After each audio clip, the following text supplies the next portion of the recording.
Boom, cut through. It's like one false move. All right, Fred, I see you. There we go. I'm not too worried though, because That's true. I don't know if I can Got actually points. catch up. You got the points. right now. you got 10 points, Fred. So, All right, let's Enjoy see. them. What do we got? Rich up top with the 26. Oh, Fred in second with the 19. Then it's me and then Belinda. And shout out to Anthony, who's in our spectator seat. He's showing you the action. And we're going to switch it up now and get onto another match here. Another rounds. Rich, coming for you. Now, it's time to tangle with a little bit of the more, I don't know, challenging is the right word, but kind of mix it up elements of Trackmania, such as right from the start, we get this crazy move! yeah, I was flying. Don't fly over the edge. Oh, you all instead ran right in front of me. Usually I no. fly over the Nice edge, so start. I'm already doing well. You mean nice start? I'm loving this start. It's so Oh, good. Fred, you're Why- so fast. Why are you zooming like this? So fast. How? How is everyone so fast? I don't Oh no! understand. Oh, I went up too high on the wall. Oh, okay, recovered. That was a pretty slick, actually, bounce off the wall. I mean, This is where it all Made it. falls apart. not great Oh, for my here's time. the drift. Yep. Turn right to go left, turn right to go left. I don't like that at all. It's like unmanageable. This huge ice wall, you mean? I think A it's kind of fun. giant ice. Oh, No, No. no. Oh, gotcha. The Gotcha. trick is you just Smoked don't me at the slow end. down It at all. did. Ooh, Fred Hey, out Fred. to the early lead. Nice. Yeah, Fred, I'm gonna need you to hit one of those pillars. All right, I got you. Got you right. Thank you. No problem. No problem. Happy to apply. Very considerate of you, Fred. All right, you can tell when I'm making not a great maneuver by when my voice.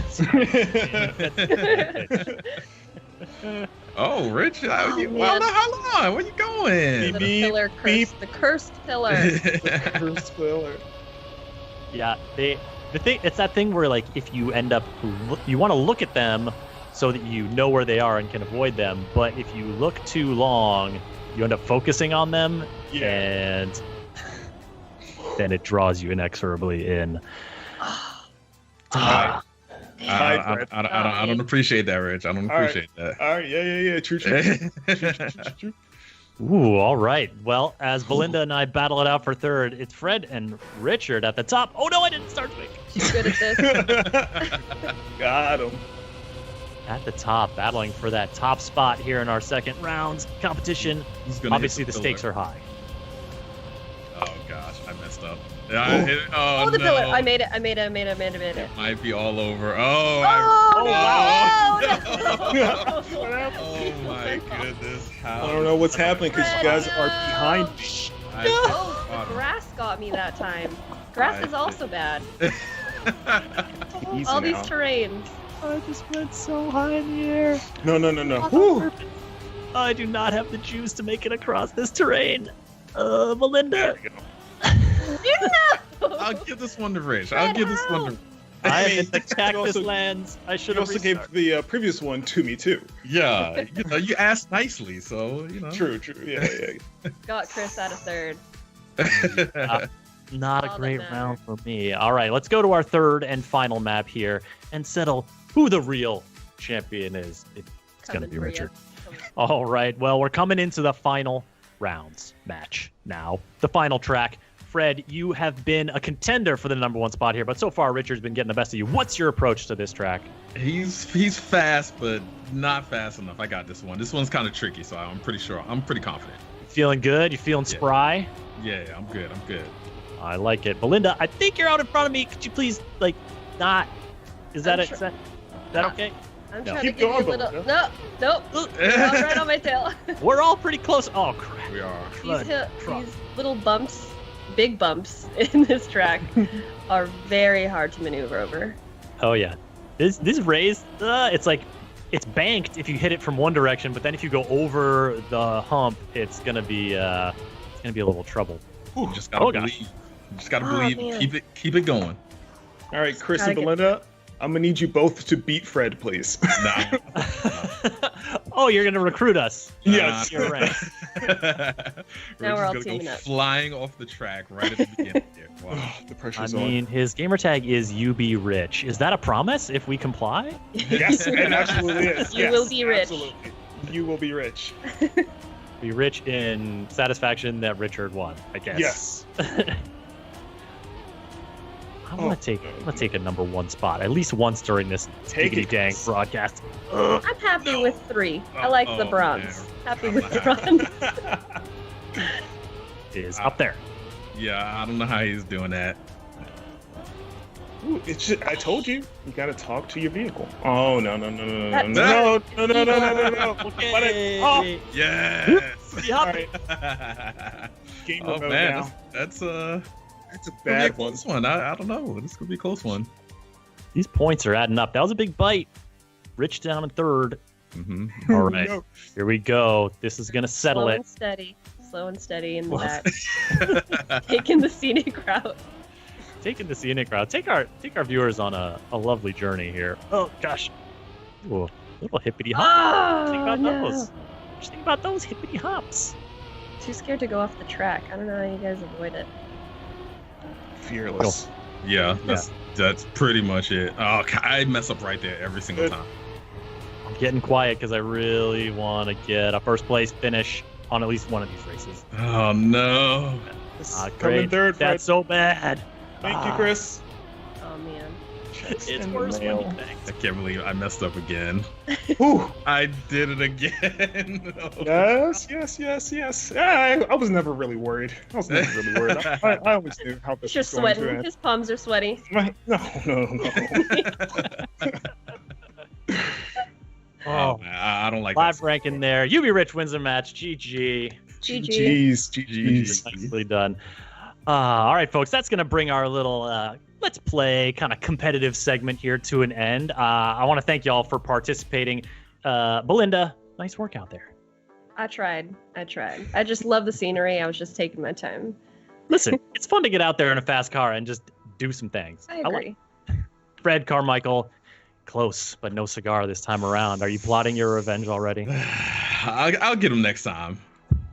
Richard, is there going to be a next time, or are you just going off into the sunset with this W? I mean, I'm definitely driving off into the sunset, but even if there is a next time, I don't think he's going to beat me. And thus a rivalry is born, or maybe continued? Yeah. Yeah, continue, definitely. Thank you all for joining so much. Folks, coming up next, we're going to be taking an in-depth look at the map editor and some of the creation tools in Trackmania. But first, let's do a little schedule check-in. After our Trackmania segment here, it's going to be the Ubisoft Forward pre-show at 11:30 a.m. Pacific time, where we'll be seeing some AI teammates coming to Ghost Recon Breakpoint, getting an update from the Crew 2 on Breakpoint, getting an update from the Crew 2. Trials Rising will be showing off a favorite, and we'll see a whole bunch more games on display. Then at noon Pacific time, when that timer runs out, it's going to be Ubisoft Forward, the main showcase, Watch Dogs Legion, Assassin's Creed Valhalla, some new announcements, and more. Don't want to miss that one. And after it's over, stick around for an in-depth look at Assassin's Creed Valhalla. That's all coming up here shortly. But now I've got Augustin De Vita, producer at Ubisoft Nadeo, the creators of Trackmania, joining me to talk about creation in Trackmania. Augustin, welcome. Hello, Chris. So happy to be here. Oh man, exciting times for you. Your game has just launched. People are out there racing in droves. How does it feel? It feels great. I mean, it just feels great. The game is really, really good. It's really an evolution of Trackmania, and we couldn't wait for it. And also, folks are out there creating stuff. We see right here, we're seeing some map creation sped up. We got a little time-lapse thing pre-prepared for us here as we talk through the map creation mode. But I guess give us like an overview starting off, Augustin. What was your team's goal when like putting these creative tools in the hands of players? So we always want the tools to be easy to handle, and the big issue we were facing that there is too many blocks in the game. There is 1,600 blocks in the game actually, and so we had to organize all the tools and to organize the new features. And he's doing a great job right now because he knows what he's doing. But when you start making the first map, you really don't know where you're going to. It's really hard to get to. And, when you say blocks. Really Sorry to interrupt, but when you say blocks, you just mean all these little pieces that we're seeing of track, planted this way, that way, this terrain, that terrain. Yeah, that's how it works. If every piece of the map is what we call a block. So it's some size, and you can go like diagonal. You have roads, you have decoration, you have checkpoint, start, finish, you have boosters, and all of this makes a map. So there is so many blocks that there is an infinite combination possible in the map editor. And there's also trees, as I know from personal experience. Yeah, you can get into them pretty quickly in the game. So we're seeing here the player's not just sort of creating the map. They're also like, okay, I added a little bit. Now I'm testing a little bit. Now I'm adding a little bit. That testing is kind of like the immediate feedback on, is this working? Is it not? Is this the feel I like? Is it not? Yeah, you always have to test what you're doing just to see if the curve is right, if the speed is right. And we added some tools for that. So, for example, when you test and then you come back to the game, you have your ghost to see what was your speed at this time and to try to reproduce or to do better than him. So you can try every part of the game and get really good in really good map for the players. Interesting. Okay, so when you're starting out, obviously we're seeing someone with some map creation skills. But when players are starting out, are there some tools to help them out? Is it pretty? What do you recommend in terms of like, okay, when you're starting out, just try to make like a simple shape, or try to just put in a sick jump, and that's good. Yeah, well, in the free version of Trackmania, there is what we call a simple editor. So there is a simple editor and advanced editor. What we're seeing now is the advanced editor, so with all the tools, all the blocks. And the simple editor is like a best of blocks. So the blocks you need to do like a simple track, but a good one. You can at least make a good one. And I recommend to start with this. And then after you can get to the advanced editor and make crazy stuff like he's doing right now. Nice. Now, is that advanced editor pretty akin to what the Trackmania team uses to create the actual tracks in the game? Yeah, it's exactly the tools that we are using every day to make the track. Every tool we put in the game, we give it to the player as well, so they can make the same track as us. Nice. So you can challenge people to beat you at your own game a little bit? Yeah, and sometimes they're better than us. They do tracks that amaze us. I mean, I played some tracks that I always remember because it was so great. Well, that's when you hire them for the team, right? Yeah, it happened. We hire a lot. Well, the guy doing the video right now he used to be a player and he's still a player, and now he's working with us. And we always have like pro players coming into the team and designers and level designers. That's very cool. So, I mean, we're talking here about the Trackmania community then. There are people out there going to be creating these tracks. If they're creating the tracks, they want people to race on them. How do they get folks in the seats, to race on their track? It's really simple with the next Trackmania, because now once you're done with your track, you can just put it out there on what we call a server review, a map review server, and they can, like, everybody can come up and test your tracks. They can rate your tracks, and when they rate it, they give it, for example, 5 stars. Afterwards, if your track is good for the players and we decide it's good, we're going to add it at what we call track of the day, which is like the front page of the game, and everyone is going to play it for sure. Every day there is a new track made by the players. Nice. And so there is also that like server where can any player just kind of go in and be like, let me see what new creations people have today, and then rate them. So if that's your thing, if you're looking maybe for inspiration or just looking to try some wacky new tracks, that's a spot people can go. That's why I do. I always go to this server like every day and try new maps, even if nobody is like pushing a map right now. There is always maps pushed earlier in the day, so there is always tracks to test and new tracks to test. It's really great.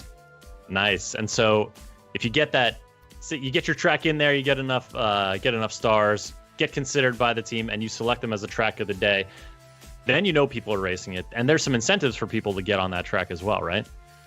Yeah, every day there will be what we call a competition, a daily competition on this new track at 7 p.m. CST, and the this competition rewards with what we call trophies, and those trophies gives you like a rank in a global rank in Trackmania. So every day you have to come, if you want to come to compete on this track, and then you earn trophies and you get better in the game, and you can rank up in the global ranking of the game. Ah, nice. And speaking of competition, we are going to be seeing some of the top community racers take on this very track here in just a few moments, folks, in our next segment. Right now, we're talking with Augustin about creation in Trackmania. And so far, we focused on the map editor, the track creator that we're seeing in kind of a time-lapse fast forward here. But there's also other creative outlets. I mean, you can customize, for example, the livery on your car. Yeah, what we call skin in Trackmania. So you can create any skin you want with what we call a skin painter, and you can share it really easily with the world within clubs. In just one click, you can find new skins that you like, and you can apply them or add them to your favorites. It's really changing game for Trackmania. It's never been so easy to change skin and discover new skins. What's your approach here, Augustin? Do you like pick one you like and stick with it for months, or are you like switching it up every other day, mixing it up? Yeah, I'm switching every day to a new skin. I just go to the list and see, oh, this one is nice, so let's apply it, and then I have my skin in the game. So every day I change skin. Excellent. Yeah, it's so fun to see what people come up with, and I imagine this is also something for you. You know, these are the creation tools you use, your team use to create the tracks, the skins, etc. But you know, to a certain extent, you give the tools to the players, they're going to come back and surprise you. Yeah, they're always like surprising us with really great new invention. I mean, they can create mods as well, game mods, so they're going to create new things every day, and every day it's blowing us. And one of the things that I have really enjoyed, you know, even when not playing Trackmania, is seeing some of the like highlight reels people put together, because as we'll see a little bit later on, and as you folks who know Trackmania know very well, Trackmania tracks can get pretty wild, and the kind of precision, the like just like excellent slick like drift precision that people can display looks really cool, and you have some in-game tools to help people showcase that stuff. Yeah, on every track you can save your replay, and then you can use it to make your own videos. So this tool is as well the tools that we're using to make trailers, and at the same time players can make their trailers. They can add up, I don't know, 1,000 cars on the same track to do like a wave, what we call a 1K project, and it's really good to see what they can do with that, because they can change the light, they can change the skins, they can change the color, they can display text in the editor, and it's really, really great. Well, there we have our completed track. Don't forget to save your tracks when you're creating them, folks. And we'll be taking a look at this. There's an autosave. Excellent. Yeah. Augustin, you put a lot of people's hearts at ease just then. We'll be taking a look at that track in action in just a few moments here. But Augustin, before I let you go, I wanted to touch base on just kind of again that community aspect of, you know, how do people find these creations? What's a great way? Like, there's the club system that sort of allows people to connect to different clubs of friends, or maybe this club focuses on certain types of races, and et cetera, et cetera. Just give us an idea of how people are going to share these creations and discover people's creations. Yeah, so in the game there is what we call clubs, and you can create or join any clubs you want, private, public, with friends, for example, or just a streaming community within a club. And within those clubs, you can share skins, you can share maps, you can create what we call a campaign, which is the same tool we're using to create our own campaigns with 25 maps. And you can create also events, so people can gather around and use the same skin, for example, have a club tag, and compete within each other on leaderboards, and share everything they can. They can also share videos, for example. It's really Excellent. Great. Well, it sounds like there's lots of tools for folks to get creative, to share those creations, to discover new stuff, in addition to just racing and trying to beat the tires off of each other. Yeah. Excellent. Augustin, thank you so much for joining us to talk a little bit more about Trackmania. Folks, remember, Trackmania is available now. Download and play it for free on the Epic Games Store and on Uplay. Augustin, thank you for joining us, and congrats. Yeah, thank you. It's been great. All right, folks, we've got some competitive play coming up here just shortly, but first, another schedule reminder of the order of events today. Our Trackmania Showcase continues until about 11:30 Pacific time.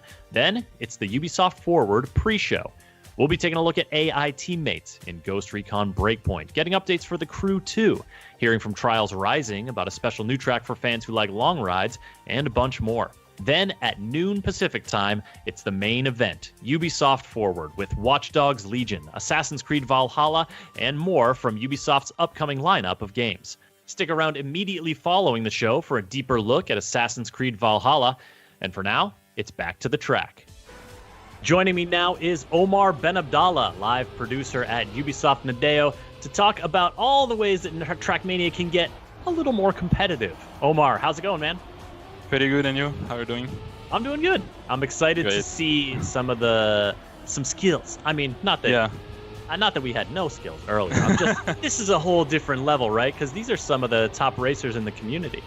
Yeah, what we did basically is invite the 6 or 7, I think, best players of the closed alpha we organized, and we'll be seeing them racing in rounds mode, so they all start at the same time, and the fastest guy win.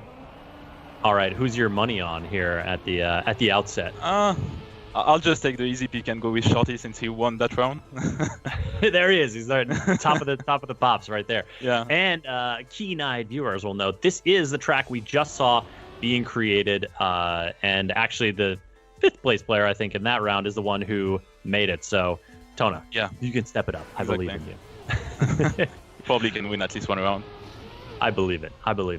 So as we watch them compete, I wanted to talk to you a little bit more about, how people kind of like take on new competitive challenges in Trackmania. Because, right from the get-go, you start playing, there's the inherent competition of racing. You're trying to get a better medal, a faster time, and you're racing against your friends. But what are some of the other ways people can kind of get into that broader competitive scene? Basically, what we try to do is to design features that will be good for any kind of level you have on Trackmania, whether you're a professional player or just someone that wants to discover the game and get better each day. So you'll have a lot of new ways to train and get better at the game, gaining more medals, maybe reaching the gold medals on all the maps of the official campaign, which is a great achievement already. You'll be able to play against VIPs, ghosts, which means that you'll be able to compete against yourself or against your favorite streamer, against your friends. So yeah, quite a lot of possibility to get better at Trackmania. Nice. So I like the streamer touch, because then if you're watching them in the chat, say like you can kind of see when they've laid down the time, and then go take yourself to the track and see how you stack up. That's good. Like that's a feature we love at the studio, because you can compare yourself against someone you would love to play against and maybe beat him and be happy with that. Excellent. Shout out to Tona, who did take that second win on the track of his own creation. Nicely done. So we're on to a new track here, and see, that's the kind of move that when I'm flying really out over the over Oblivion. We all did. Like it took us some time to get used to those new way of driving. Yeah, and so these folks have played a little bit already, but in terms of what they're seeing, what competitive players are seeing in Trackmania, what's kind of some stuff that's going to be a little bit, oh my goodness, no way. That's scary. It's okay, that's only the warm-up. It's only the warm-up. Yeah. No wonder they're sending it. No wonder. Yeah. In terms of like, okay, so you've done your sort of like, you've done your solo competition. You want to like maybe compete with players on a broader scale, seek out folks who race around the same time as you. Like, what are some good ways to do that? Well, what we have currently on the game will be daily cups, which is something completely new for Trackmania, where you'll be able to compete against every player in the world which wants to participate every day at 7 p.m. European time, and basically you'll be able to see how good you are on the track of the day and compete against everyone in the world and see how good you are against each other. Then obviously you have the Nations League, which will happen each week, where you'll be able to represent your country and see which country is the best basically each week on the game. And then the Open Grand League, which is a great way to feel the pressure of the professional players because you'll be playing on the same maps and the same format as the Grand League. So you'll be basically living the experience of a professional player by playing the Grand League. And maybe if you get good, maybe at some point you'll be joining the Grand League and play against the 16 best players in the world. Oh my goodness! Well, we see Grand League plastered all over this track here. That's the sort of highest level of Trackmania esport. It is basically what we have on the Grand League is the 16 best players in the world. You cannot have anyone better than them, and we just put them on a special format that we design where everything is possible until the end and the last second of the last track. So it's really great to see, and we're excited for the next season, which will start on September. Nice. So in September, more Grand League action coming your way. But there's a lot of competitive space in between the tippy tip top for you to get involved. And is that something that in terms of like, I just booted up Trackmania, I've raced a little bit. Is that going to be easy for players to find? What's the way to get into that? Yeah, you'll have an in-game menu which is called events, and basically you'll be able to check out the events you want to play maybe during the week, and it will be also easy for the people to create events through the clubs. Well, you'll basically be able to create an event in less than 2 minutes and decide which map you want to have, which kind of format. So we made everything easier for everyone on Trackmania. Nice. So that can even be just you creating the events to just play with your friends or your classmates or whatever else. Yeah. Nice. And so these clubs, this is kind of a way, like clubs are also a way that people can get into, finding people who, like to race at the same time again, or, are friends or are connected through different ways. And the clubs can be kind of any size, right? Yeah. You can have a club which is completely private and where you play only with your friends or your roommates, classmates, or you can just have a public club which is available and joinable by everyone and just have fun with a lot of people doing a lot of events and organizing a lot of content. And maybe just a club that focuses on huge jumps like the one we just saw there. Like we see, only jumps maps and that will be quite great, I would say. Quite fun also. This is a pretty close match. Actually, the top leader only has a few points ahead, so I like it. Thanks for recruiting these folks into the action here to give us a look at some real speedy, real tight turns. Yeah, you can see how good they are by their drifts and how well they know the maps, obviously, since they've been playing the Alpha for I think a bit more than two or 3 months now. So they're getting used to the game and they're playing really good compared to what we do. I wish I had watched them play before our session earlier, but that's all right. For the future, you can play against their Ghost if you want to learn them up, actually. That's true. Although, can you really learn from a Ghost if it just screams out ahead of you so fast you can't even see it? Just try to follow it. I'm gonna work my way up. So these community events, this kind of this stuff that is organized through clubs so it's organized through clubs, which is kind of organic, and players all around the world can make that happen. But you at Nadeo are also sort of curating stuff and experiences and events for players to get into. Yeah, what we try to do is to have a mix of community event where basically we have players organizing event. That's something that is there for more than 14 years now on Trackmania, so we love to see that. We love to see community creating content on our game. We also organize ourselves, our events through the Grand League, the Daily Cups, the Nations League, and things like that. So it's kind of a mix of trying to get content for every kind of players, and also a way to be able to create content and events, whether you're a great player or just want to have fun with your friends. Nice. Wow. The time separating the top finishes. That's really great, and that's really fast. Is very, very tight here as we move on to, I believe, our fourth and final map of this competitive section. And it's still really close. All right, folks, it's down to the wire. Omar, still believing in your racer Shorty out there? Yeah, I think he's first. So came in first that race. Yeah, and that's a great map. Everything can happen there. So might be someone taking Shorty. Do you like that kind of map where, it's exciting, right? Because dramatic stuff can happen, but also it's a little scary. Like you can just fly off the track and like, oh, well, Lose I guess, everything. yeah, it's all gone. You can go from first to last just basically by doing one mistake and one short mistake. So that's pretty exciting for the spectators. It's not that fun for the players, obviously, because you don't want to lose everything on one turn. But yeah, that's how you handle pressure on Trackmania. Yeah, at some point, like, fun becomes like, oh, it's the thrill. You're risking a lot more for the bigger payoff, right? Yeah.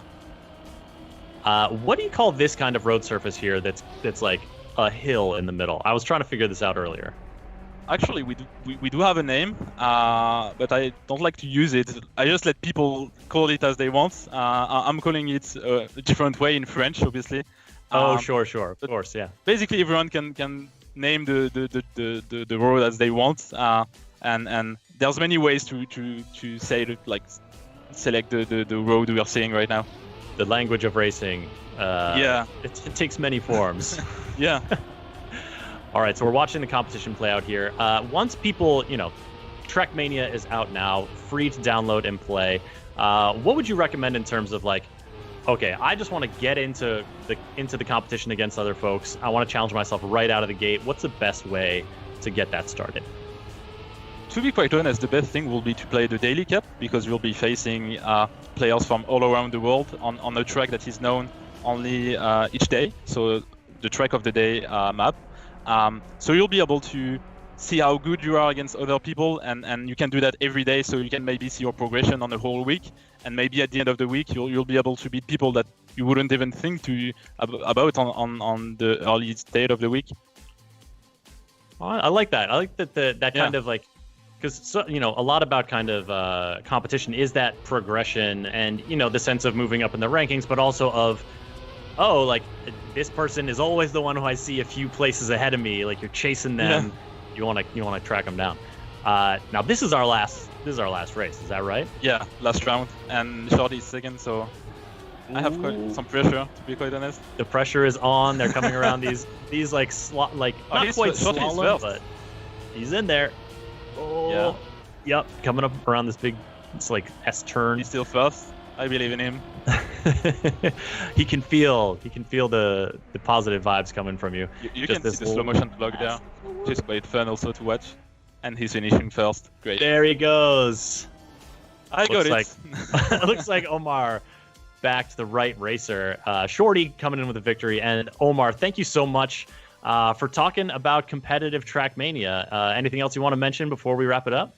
Well, obviously, thank you for having me, and thanks to the players for playing this competition. Thanks to all the closed alpha players we had, because they help us truly to make this game better, and we're pretty happy with the Trackmania we have right now. So yeah, just play Trackmania, it's free, and have fun on it. I'm pretty sure you'll have, and yeah, that's it. All right, Omar, thank you so much. Trackmania, folks, it's out now on Epic Games Store and Uplay. Go ahead and download it. Get in there and get ready. Next show, Ubisoft Forward pre-show is starting momentarily. We're going to take a look at Ghost Recon Breakpoint, The Crew 2, Trials Rising, new stuff coming from all these games. You're not going to want to miss it. And then when the countdown timer hits 0, it's Ubisoft Forward, the big showcase of the latest and greatest upcoming games from Ubisoft, followed by an in-depth look at Assassin's Creed Valhalla. We got a lot more in store for you, so let's go ahead and throw it over to Kat. Thank you, Chris, and hello, everyone, and welcome to the Ubisoft Forward pre-show. The main event will be starting in just 30 minutes and will feature news from our unreleased games, including Watch Dogs Legion, Assassin's Creed Valhalla, Hyperscape, and more. Now to warm up, we have 30 minutes of a days from the games you're already playing, like Ghost Recon Breakpoint, Trials Rising, and The Crew 2, as well as some exclusive behind the scenes so you can get to know us a little better.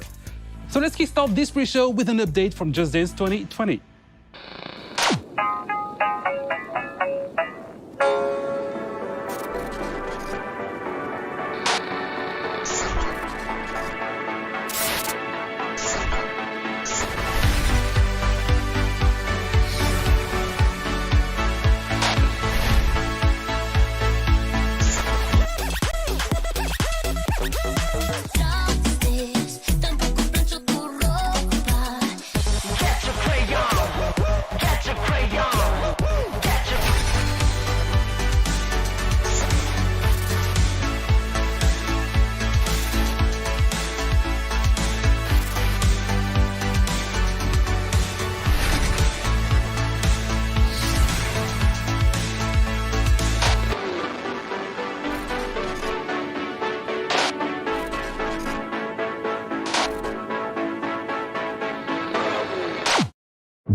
If you're a Just Dance fan and want to win some cool swag, head over to the Just Dance website for all the details.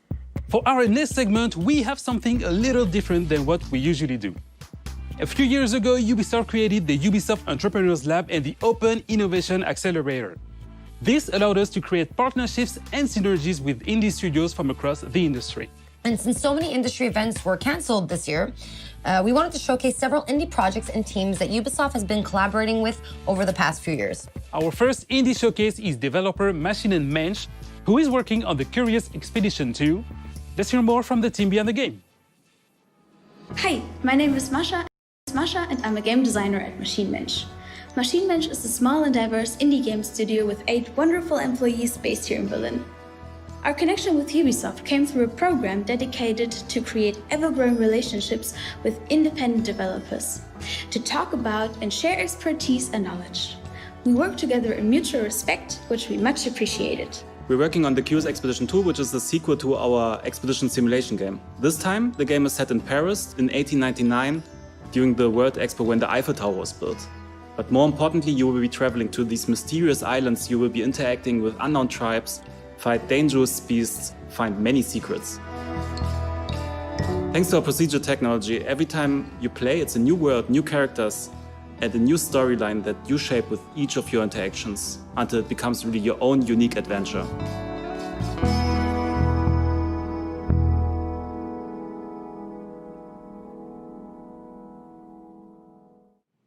And we will have more indie guests coming up later in the pre-show, so stick around. Now, a while ago, Ubisoft released its very first live-action TV show on Apple TV+, and it's a comedy about making video games called Mythic Quest Raven's Banquet. And to keep the show authentic, Ubisoft's Red Storm studio went above and beyond by creating a playable sandbox for the game that is actually featured in the show. So now let's head behind the scenes for an exclusive look. This is the home of Clancy. Okay. It's very Clancy-esque. Yes. I get it. All right, now I'm starting to understand. Right. I too keep all my awards at the front of my office. It's entirely empty. So Mythic Quest is Ubisoft's first live-action comedy. The whole show is about a team that is developing a super successful MMORPG, and it's about all the people within the game development team and their relationships and what they go through in creating one of the world's most successful games. All right, incredible. Thank you. But are we sure that we're finished? When we heard about what was going on, we weren't really sure if we were a great fit because we've always made shooters realistic. And we listened to the pitch and we were super excited about the idea. So we thought, all right, what does Ubisoft have that we could channel to fit this? You're fucking me.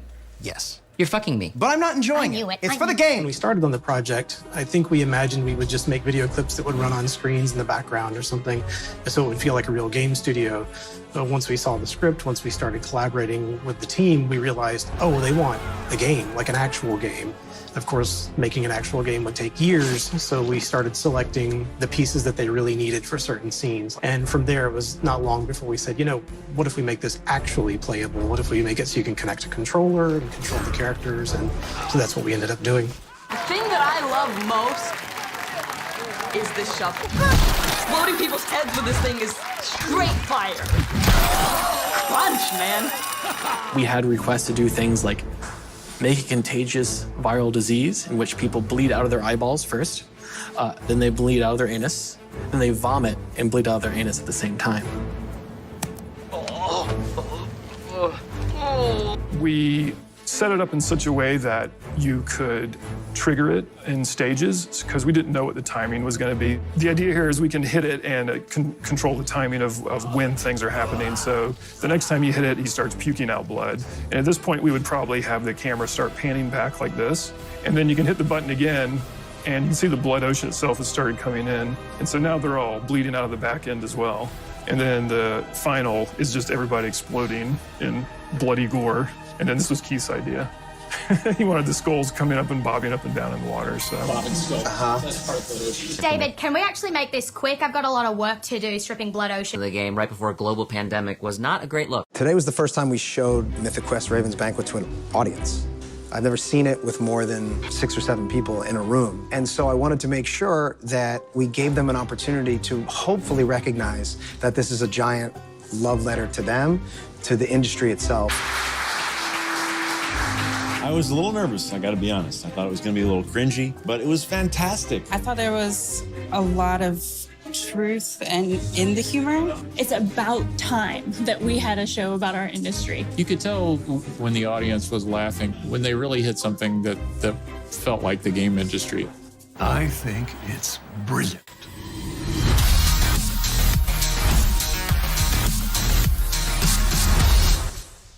All right, so if you have not yet seen it, the first season of Mythic Quest Raven's Banquet is available right now on Apple TV+, and a full version of this making of will be coming out over the next few days. All right, now it is time to fasten your seatbelts and start your engines as we head out to Lyon, France to visit our team at Ubisoft Ivory Tower to get an update on The Crew 2. Hi everyone, and welcome to The Crew 2 at Ubisoft Forward. My name's James Rees, I'm a community developer here at Ivory Tower, and I'll be your host for this quick glimpse into all the exciting things we have going on over the next few weeks. It's been 2 years already since launch, with 6 major updates and hundreds of vehicles under our belt. And we're in Hollywood, only went live a few days ago. Let's have a look.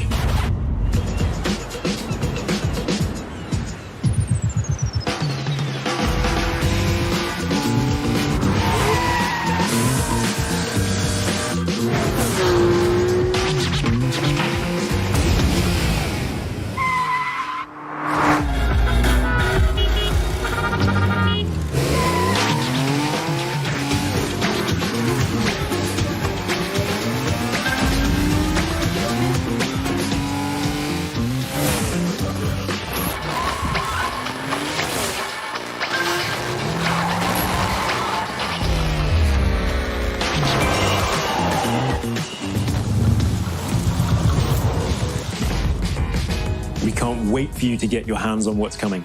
There have been a few speed bumps along the way, but over the past 2 years, you, the community, have made The Crew 2 a motorsports playground where all players are welcome and where anything is possible. So thank you to The Crew Social, Exchange, Discord, Reddit, and all of our players. We've got a little something for you in-game to show our appreciation.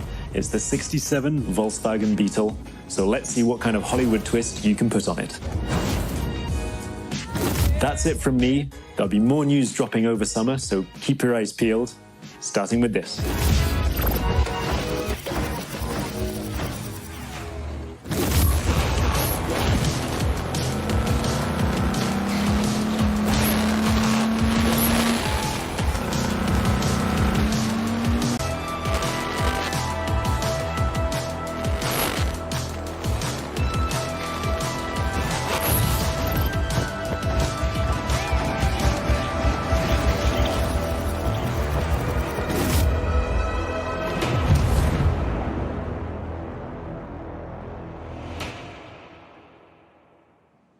In case you missed it, make sure to boot up the game right now to unlock the amazing 69 Volkswagen Beetle that was just shown in the video, and stay tuned in the near future for more info about Year 3 of The Crew 2. Our next video is from our second indie guest, Bossa Studios, who will be injecting a delirious dose of fun with Surgeon Simulator 2. Enjoy!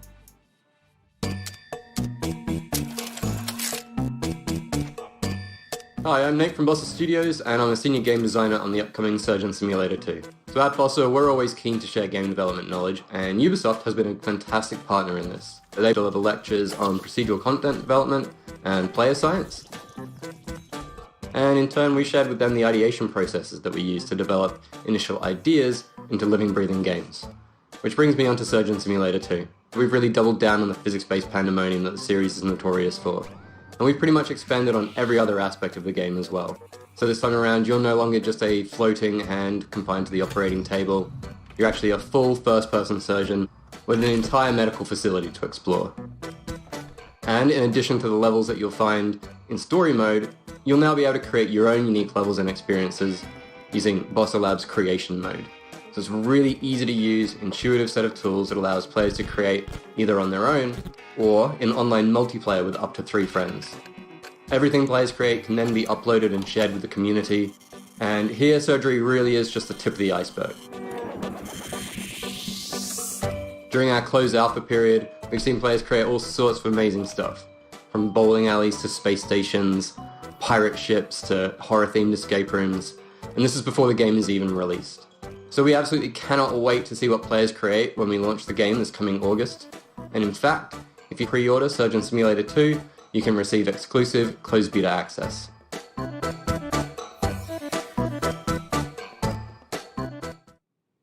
So for those of you who are just joining us, you are watching the pre-show, and Ubisoft Forward will start once the countdown on your screen reaches 0. And make sure you log into Uplay to unlock rewards as you watch the main event. But now, our next segment is about an Easter egg in The Division 2, so let's go behind the scenes with the devs from Ubisoft Massive Studio in Malmo, Sweden to find out more. Running through collapsed buildings, climbing over fallen debris, and encountering makeshift living spaces is common for players of The Division 2. Within its post-pandemic environment, many players have spotted something a bit more unusual, which has left them asking, what's up with all of these rubber ducks? So there's a thing in programming especially where you talk to a rubber duck, and it's a way to solve your problems. If you talk to a rubber duck and you just say things out loud, it helps. One of our artists decided to take this to another level, and he used the rubber duck scaled up to like a ginormous scale and put it in the level just to remind him to do something. And it sat there for a while, and the rest of us kind of really loved this giant rubber duck sitting there for so long. We decided to put little memorials to it across the world. What started off as little memorials, and then we started adding stories to them. So there's one where these two ducks are sitting on a bench having a date together, and there's another one somewhere where he's sitting with an umbrella hiding from the rain.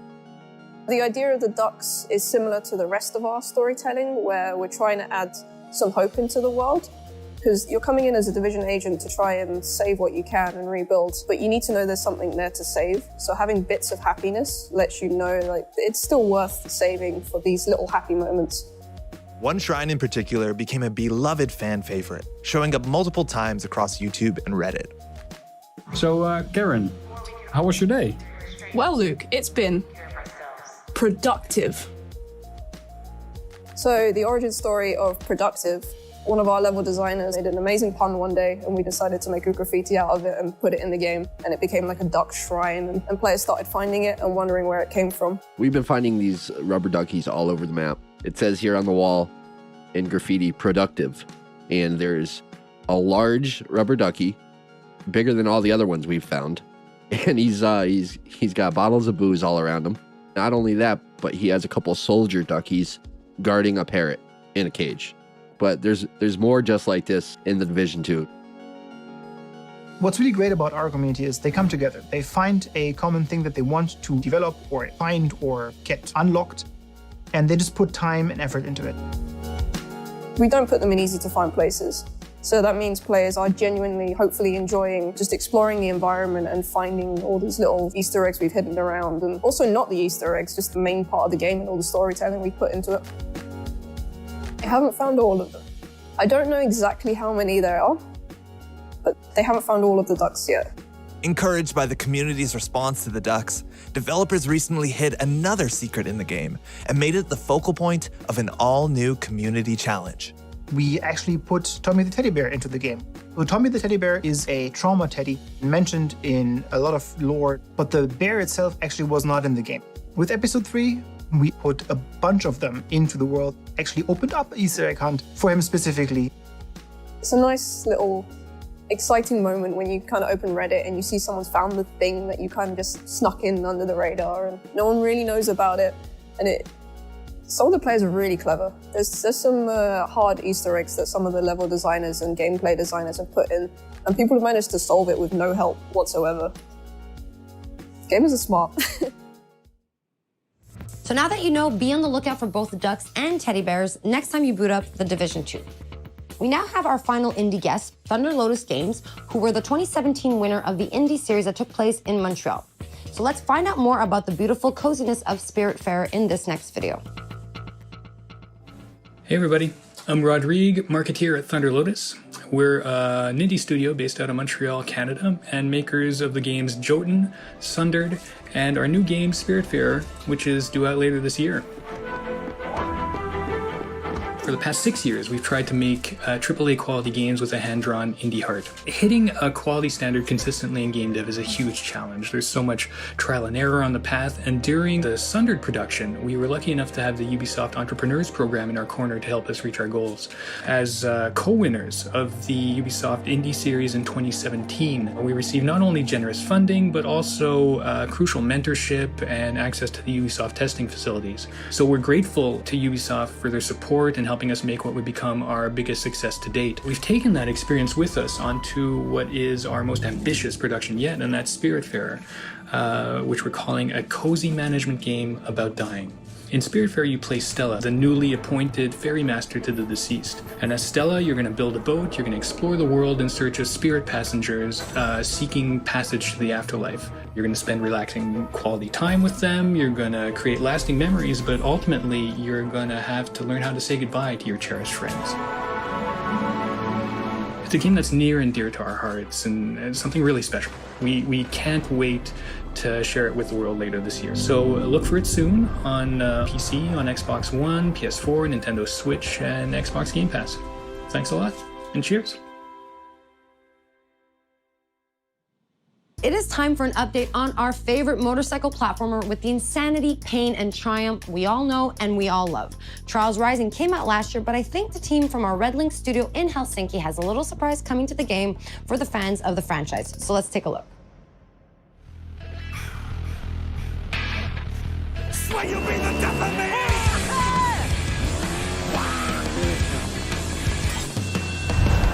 Hi, we're here today to introduce you to an exciting new endurance challenge coming to Trials Rising. But to make sure that we respect social distancing guidelines, Auntie and I decided to... Do I fire the goose now? What? Fire the goose? Fire!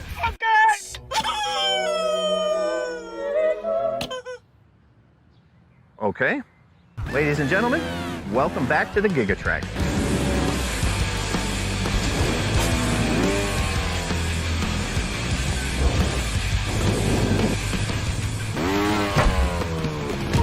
Far from a remake of the classic track from Trials Evolution, this is an all-new journey across the world of Trials Rising, in by far the longest track that we've ever put in a trial.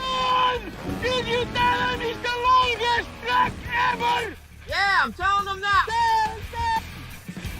By far the longest track we've ever put in a Trials game. The Gigatrack will take you across many different environments, from the iconic...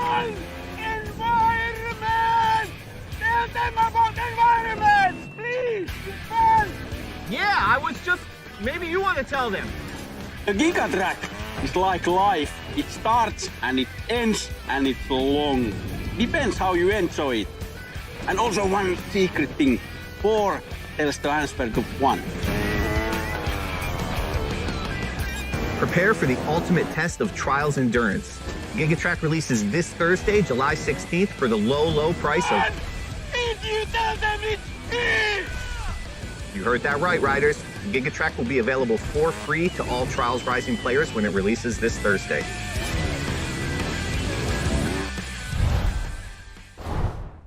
You heard that right, the Gigatrack is coming to the game and it will be the longest, most insane track in Trials history, and it will be free for all Trials Rising players.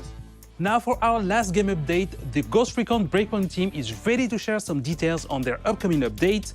AI teammates are coming to the game. Let's have a look at the trailer. The time has come. AI teammates are back in Ghost Recon Breakpoint. And for all solo players, they're gonna be a game changer. Available at any point after you have reached Erewhon for the first time, Fury, Fix-It, and Vasily can be activated or dismissed at will. And from the beginning, you will be able to fully customize them. This customization includes all of the physical attributes, as well as gear, equipment, or even full costumes. Your teammates can be tweaked just as much as your main character. Just like Nomad, your teammates will adapt and react to the world of Aroa and its environments, and they will always follow your own behavior. If you decide to go stealth, they will equip silencers and crouch, or go prone when possible. But if you decide to go loud and open fire, they will stick by your side. When deployed, you can issue different orders to your teammates through the order wheel. There are 4 different orders you can give to your teammates. You can tell them to regroup on your location, to hold their current position, to go to a specific location, and to open fire on nearby enemies. These orders can be given at any time, even through your binoculars and drone.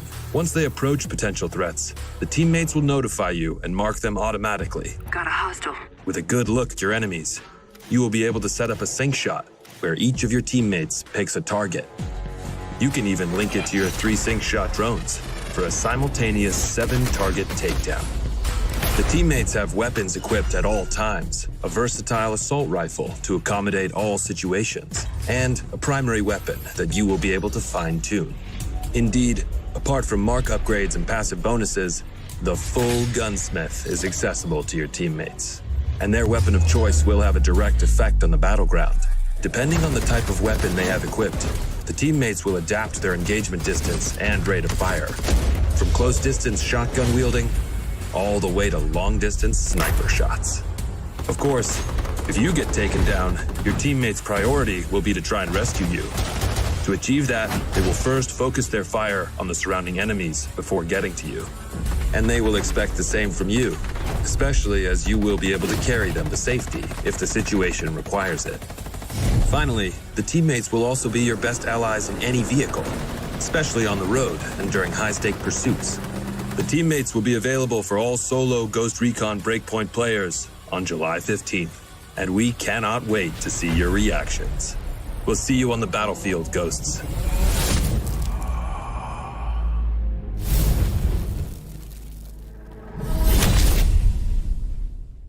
Hey Ghosts, I'm Grace from the Ghost Recon team. As you've just seen, the AI teammates are finally landing in Ghost Recon Breakpoint with our next major update on July 15th. Alongside the AI teammates, this update comes with a ton of new content, including a gunsmith upgrade, new PvP content, quality of life updates, and more. You will be able to try it all during our next free weekend from July 16th to July 20th. But that's not all, we've got one last thing to show you. Enjoy, and we'll see you on Aroa, Ghosts. To anyone listening, this is Haruhi Ito speaking for the Outcasts.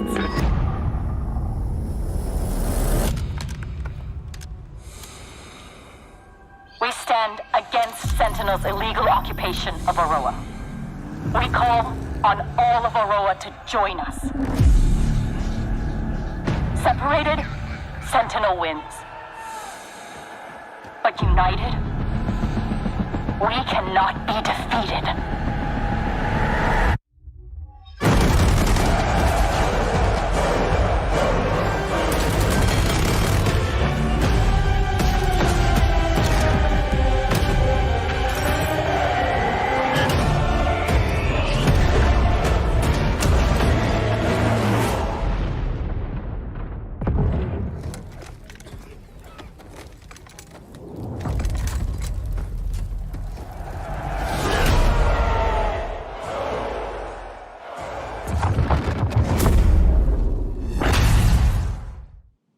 And now our very final video for this pre-show is another episode of our wow moments comparing the craziest and coolest clips from you, our players.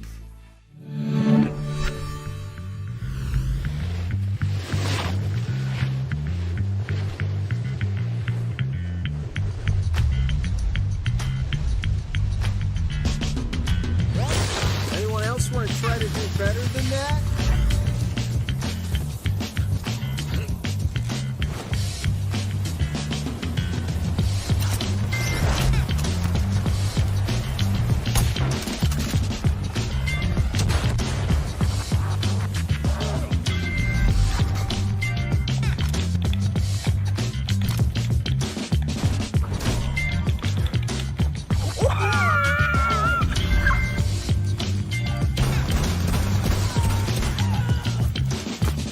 I was gonna interrogate him.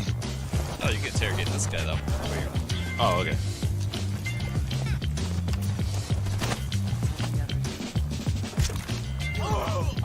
Last stop standing.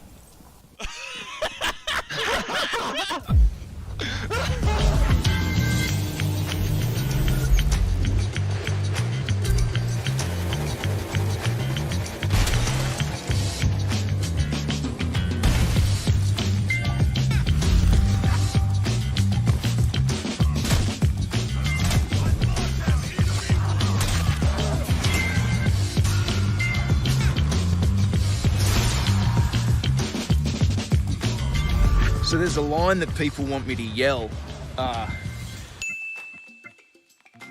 I can't usually do it because I'll freak out my neighbours. But as you can see, I'm at the Crashing Ocean Beach and there's no one too close, so... Reloading! Fuck, someone saw me. I gotta go.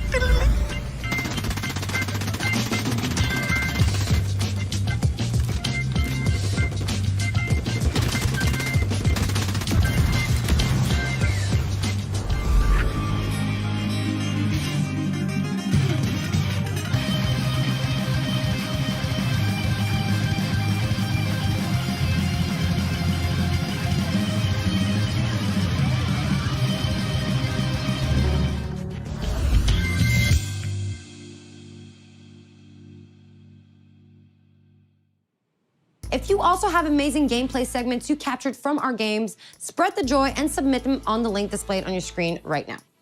All right, guys, it is time for us to wrap up this pre-show. Don't forget to stay tuned for our post-show featuring a deep dive into the world of Assassin's Creed Valhalla. Thanks a lot for watching this pre-show and enjoy Ubisoft Forward.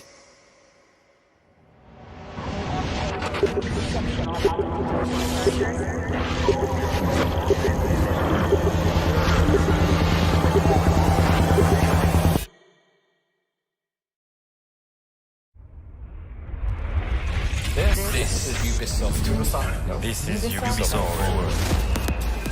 Explore our worlds. Meet the devs. See the games. Join us.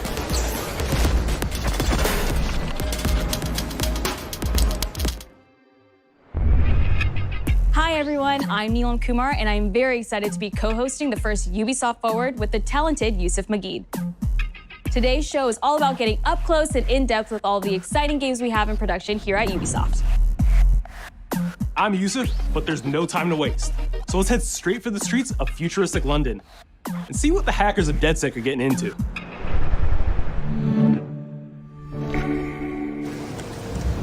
The illegal paintings spreading subversive style messaging over the last few weeks across London are not the work of several people as was originally believed, but the work of an individual. The criminal suspected to have links with the terrorist group DedSec is marked as potentially dangerous.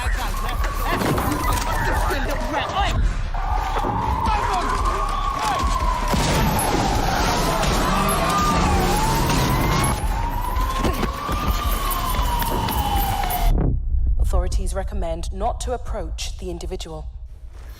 First, they came for the foreigners, and I did not speak out, because I was not a foreigner.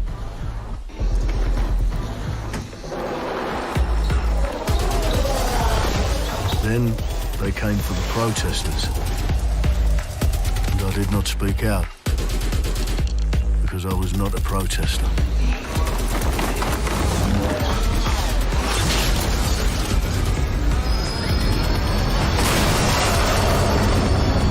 Then they came for the journalists, and I did not speak out, because I was not a journalist.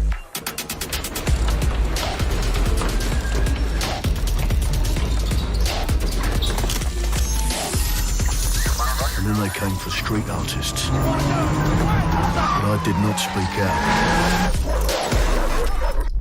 because I am not a street artist.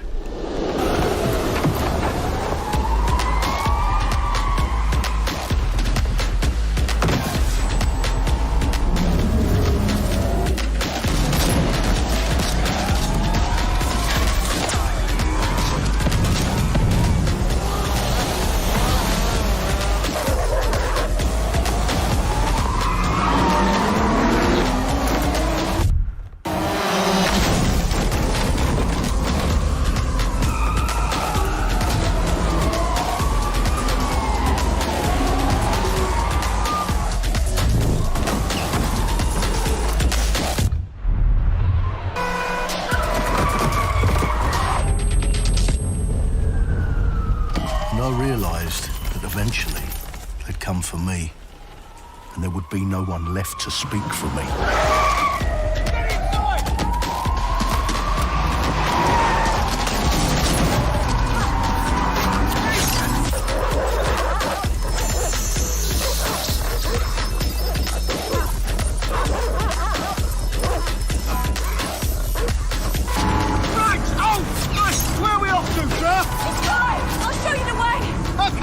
Sorry, miss. Jesus! All right, so we're in a total mess now, so let's get the hell out of here.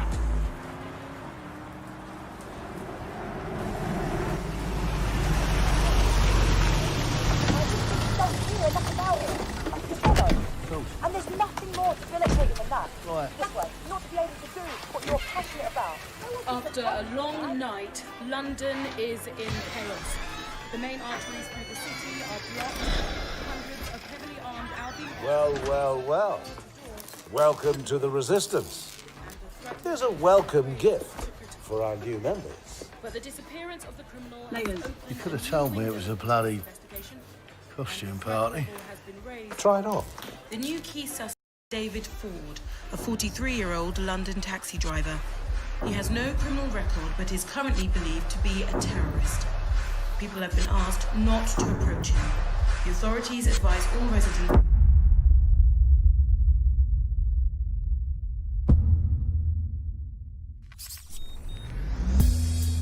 I'm Clint Hawking.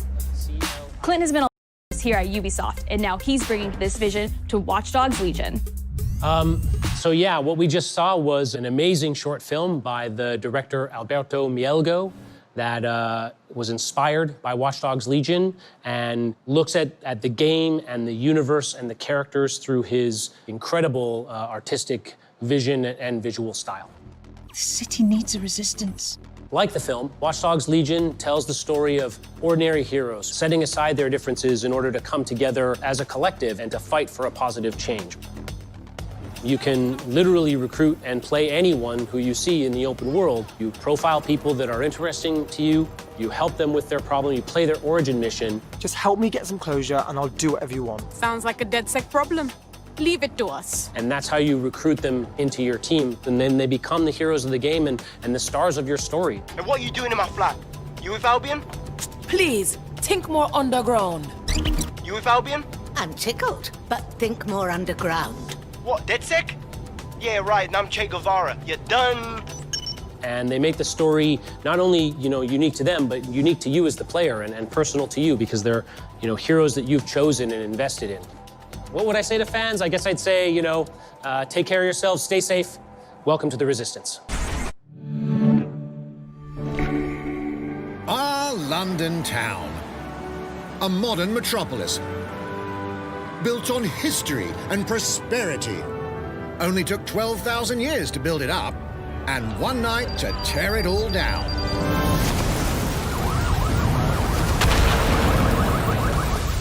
Oh my God. Listen up. Get all your units to move in and lock down the city. With London under attack by a mysterious terrorist, the government turns to a private military company called Albion to keep everyone safe. What could possibly go wrong? Ladies and gentlemen, Mr. Nigel Cass, CEO of Albion. He's kindly stepped up to establish order. Understand this. I will not allow anyone, not even myself, to jeopardize this. He will stop at nothing to permanently control the city. London will be the first city in the world to be made truly safe. Nigel's not the only opportunist who's taken a liking to this fair city. Meet Mary Kelly, head of the most powerful crime syndicate in London. Be sure and spread the word. She and her goons are using the dark web to sell everything from party pills to people. This microchip is scary, I know, but I got to keep tracks on my merchandise, don't I? You made me a slave. You do not want to ruffle her feathers. With the city out on its arse, it now falls on you to build a resistance and take back London. All right, everyone. Faces on, guns out. Any of the brave Londoners you see walking the streets can be recruited into your team. Like him. Her. Or even her. Everyone could become your next secret weapon. In our first mission, we need to get some dirt on Nigel Cass, and that means breaking into Albion headquarters inside the Tower of London. All the hardy souls you see here are people we have recruited from the streets of London. They all have unique abilities, and you're free to tackle this mission with whoever you like. Dear God, my eyes. Idly. Zip up, get to work, and let's never talk about this again. Like everyone in DedSec, Arthur can hack pretty much whatever. But as a construction worker, he has a particular set of tools that make him handy. He can even call his own cargo drone.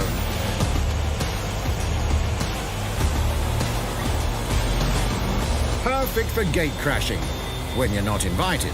Crashing, when you're not invited. And who needs a regular old gun when you have a bloody nail gun? Come here, you side-eyed shitboy.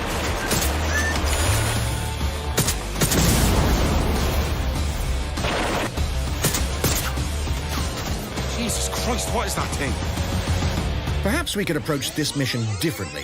If you'd rather keep your distance, we've got you covered. Amy is a drone expert.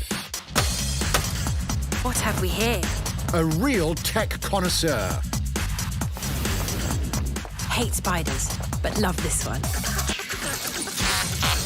What an adorable creepy crawler. Here we are. Let's class the place up. A drone expert does have the unique ability to summon their own drone. This little darling is fast and stealthy. She aims, she fires, she hits. I'm reading incoming drones.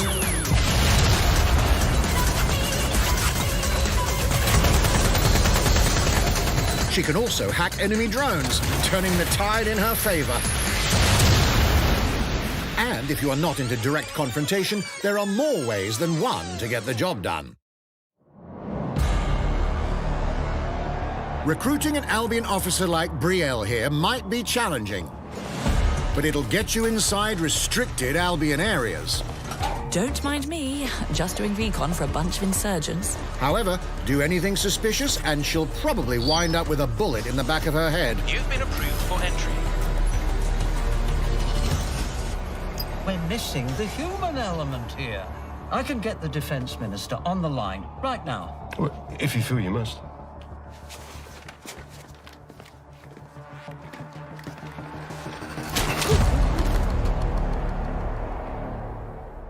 Criminals running our streets, illegals threatening our families, the police commissioner himself, assassinated by terrorists. Well, that seems to be enough evidence.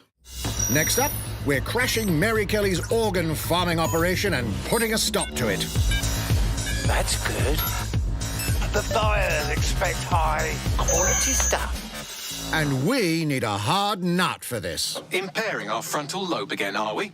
Bags, don't disturb me in my natural habitat. Say hello to Mickey. The man lives for his team. Like putting another hair on my chest. And doesn't mind getting his hands dirty.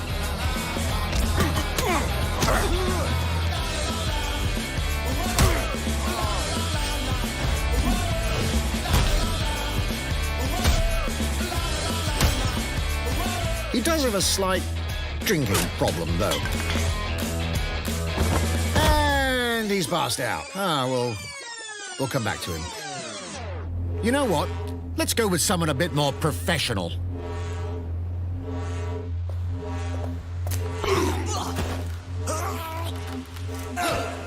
It's almost crass to call him a hitman.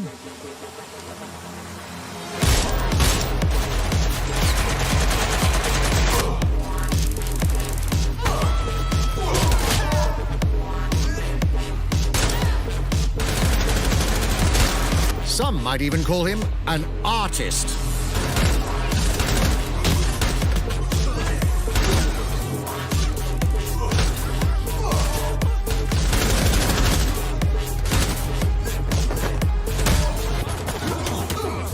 Here's the bastard responsible. Done and dusted. Not bad if I do say so, innit? Not everyone in London is a legendary assassin or a super spy, but everyone can be a hero.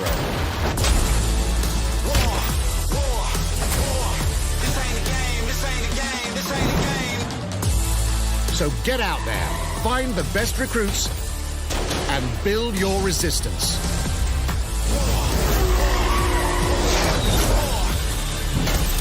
It's time to take back London.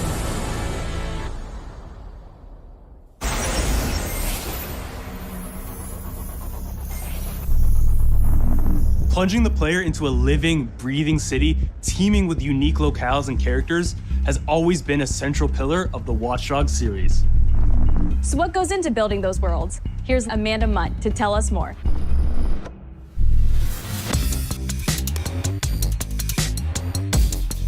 My name's Amanda Munt. I'm a level artist on Watch Dogs Legion at Ubisoft Toronto. Being a level artist, I think, is the coolest job in video games because we do get the freedom to kind of like pick and choose what little details we want to depict. And we get ample opportunities to tell the stories that we want to tell in the spaces that we're assigned to. I have the capacity to hide things and, you know, like small little Easter eggs. In AC Unity, there was a boat somewhere in the world that was covered in cats.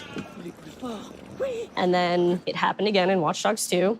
And there may or may not be something in London that is a boat filled with cats in some capacity. So I was fortunate enough to go to E3 last year. Some of the people that I was showing our demo to were from London. So no matter where I dropped them in the city, they'd go, oh my God, this feels like Camden. This feels like Southwark. This feels like Westminster. When people are talking about some detail that I've put into the world and they're excited about it, like that feels so good as somebody who, you know, builds these worlds with care. I love it.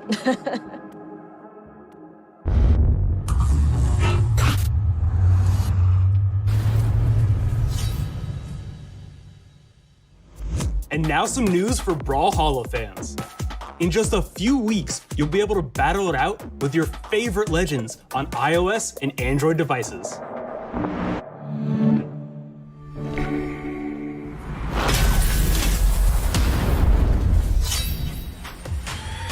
Three, two, one, brawl!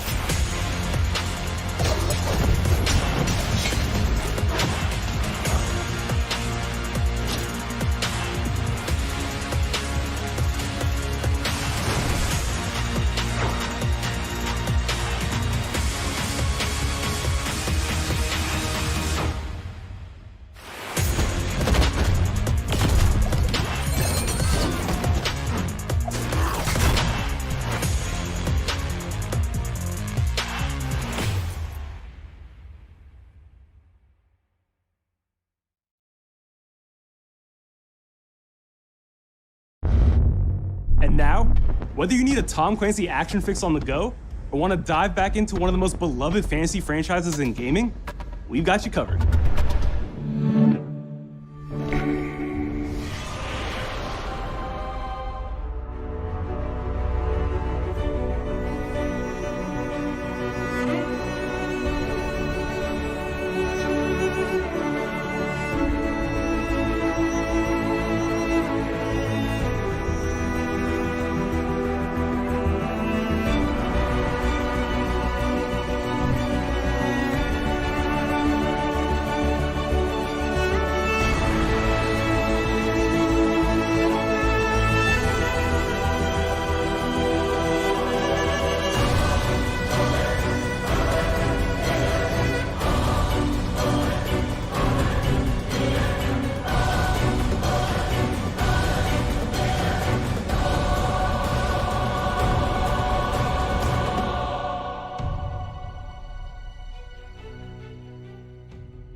The target is being held on the ground floor.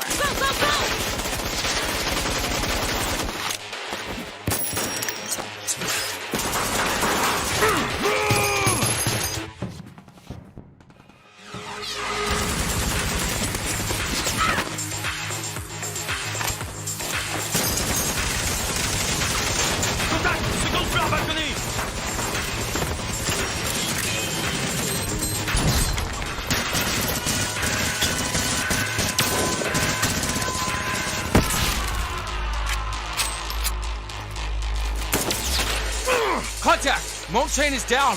Request air support. Target northeast rooftop. Roger. Inbound, danger close. I need an EMP deployed now. EMP imminent.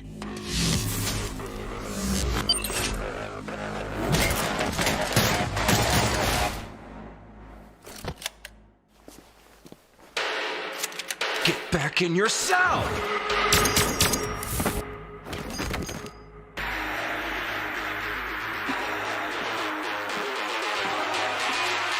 Hey, take this. Don't make me regret this.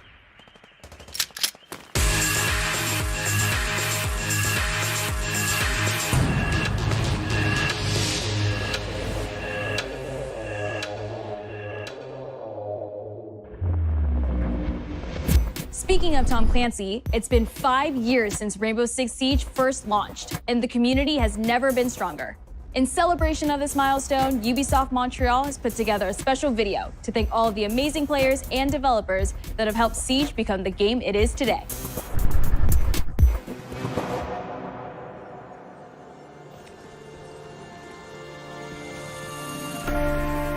In December 2015, a small team released Rainbow Six Siege. A game built on a strong vision, creativity, competitiveness, and team play. Pour le joueur, le 1er décembre, c'est un début, mais pour nous aussi. Il faut tout de suite s'engager et dire aux joueurs, ce jeu est installé, tu peux t'y installer aussi, et nous serons là. That original vision was quickly adopted by our passionate community, propelling it to a whole new level.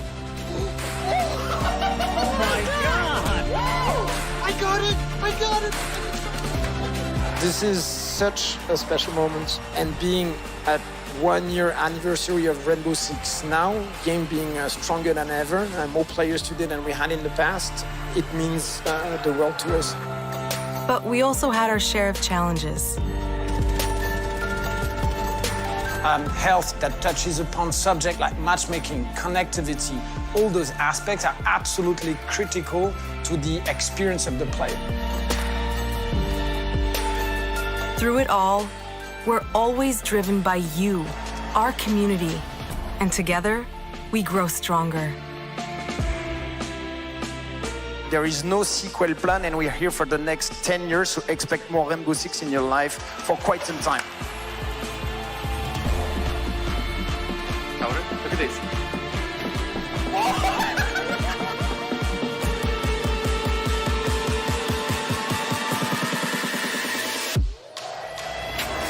Tous les succès, c'est vraiment le résultat de autant de nous que de vous. Ce jeu, il est autant le vôtre qu'il est le nôtre, nous, l'équipe de développement. Now 60 million players strong, we're just getting started.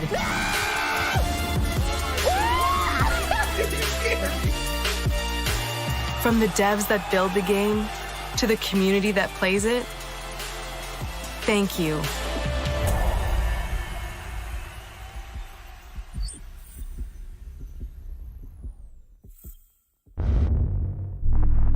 If you haven't tried it yet, dive into our new Operation Steel Wave update available now and take Ace and Malusi out for a spin. A few days ago, we introduced y'all to a brand new multiplayer shooter. Now, it's time to venture into the hyperscape.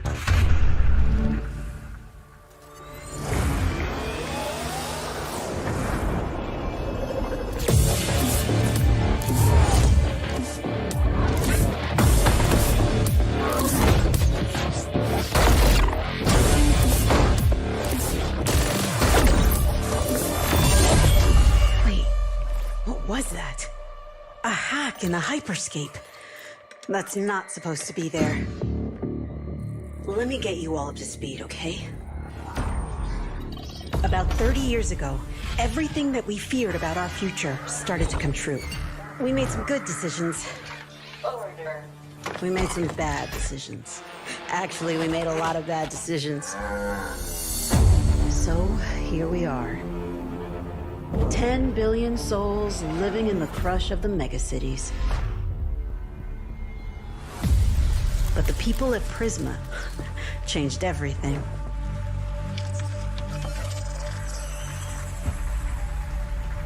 They gave everyone a way out. The Hyperscape. In the Hyperscape, the biggest draw by far is Crown Rush. This is where anyone can become someone.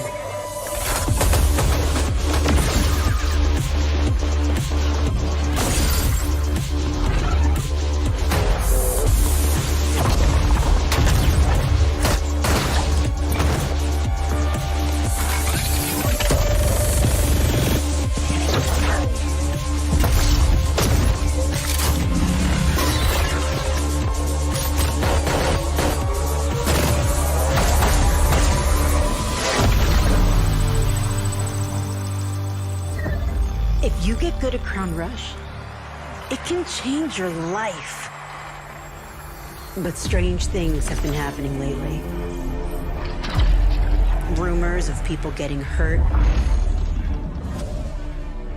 Users disappearing from the real world. A darker secret lies at the heart of Hyperscape. And we have to find it. Some of us are searching for a way up. Some of us for a way out. And for others, a new way altogether. That's what brings us to the edge of the future. To the Hyperscape. I'm JC, Creative Director on Hyperscape. JC's work on Far Cry Primal and multiple Prince of Persia titles has established him as a top creative here at Ubisoft. For me, what's exciting is we started building it from scratch. Seeing it grow, adding ideas is really cool. Hello, contender. Welcome to the Hyperscape. The game takes place in 2054. It's in a future where humanity has grown a little darker. One of the companies there, they are launching what's called the Hyperscape, which is a virtual world and the internet of the future. It's the place where everything converges. Within the virtual world, there is a battle royale that takes place in the virtual city of Neo Arcadia.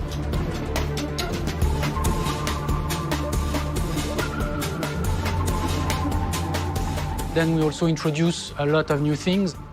You get the opportunity to do parkour on the rooftops, to go into interiors where it's much more narrow, much more stressful. You get to go to the landmarks where there's more opportunities to get cool items, but also more players, so it's a risk-reward kind of deal.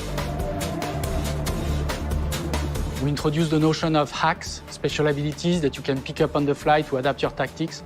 With hacks, you can do things like teleport yourself, you can wrap yourself into a ball and bounce around the battlefield. So a lot of abilities that let you have fun, that are toys that you can play with. And finally, it's made as a spectacle, so all the viewers will be able to interact with the game on different levels through the Twitch extension.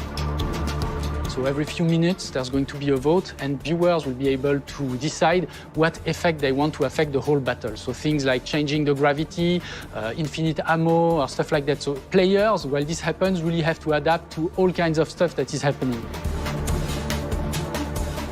So for me, it's really exciting because right now, as we speak, we're launching the open beta, and so it's going to be available for free-to-play for all PC players worldwide. And I really want to thank all the players, all the streamers, and all the viewers who participated in tech test and who will participate in the open beta. Here's a short glimpse of what you can expect.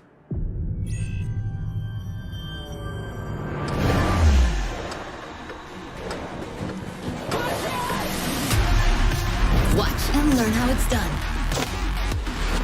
Perfecto.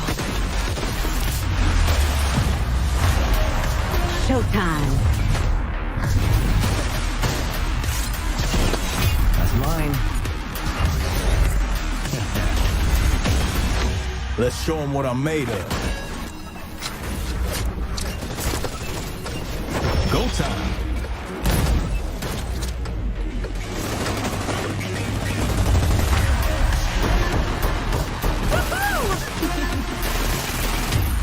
Watch closely. Here we go. この調子。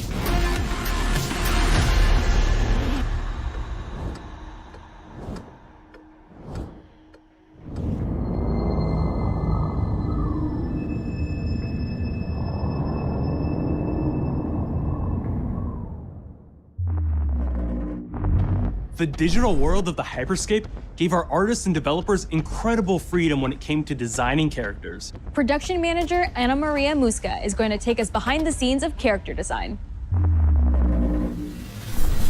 My name is Ana Maria Musca. I'm the production manager for characters and weapons on Hyperscape. We have paid an exceptional amount of detail to our characters. We switch different outfits, different fashion statements, different tattoos, different materials until we see them as real individuals, as real people. So the second you pick a character, you see them in game, you understand what their motivations are and what drives them and what challenges them. This was the first lineup of characters. This is our default base, but even starting from the hair down, everything has been meticulously thought of.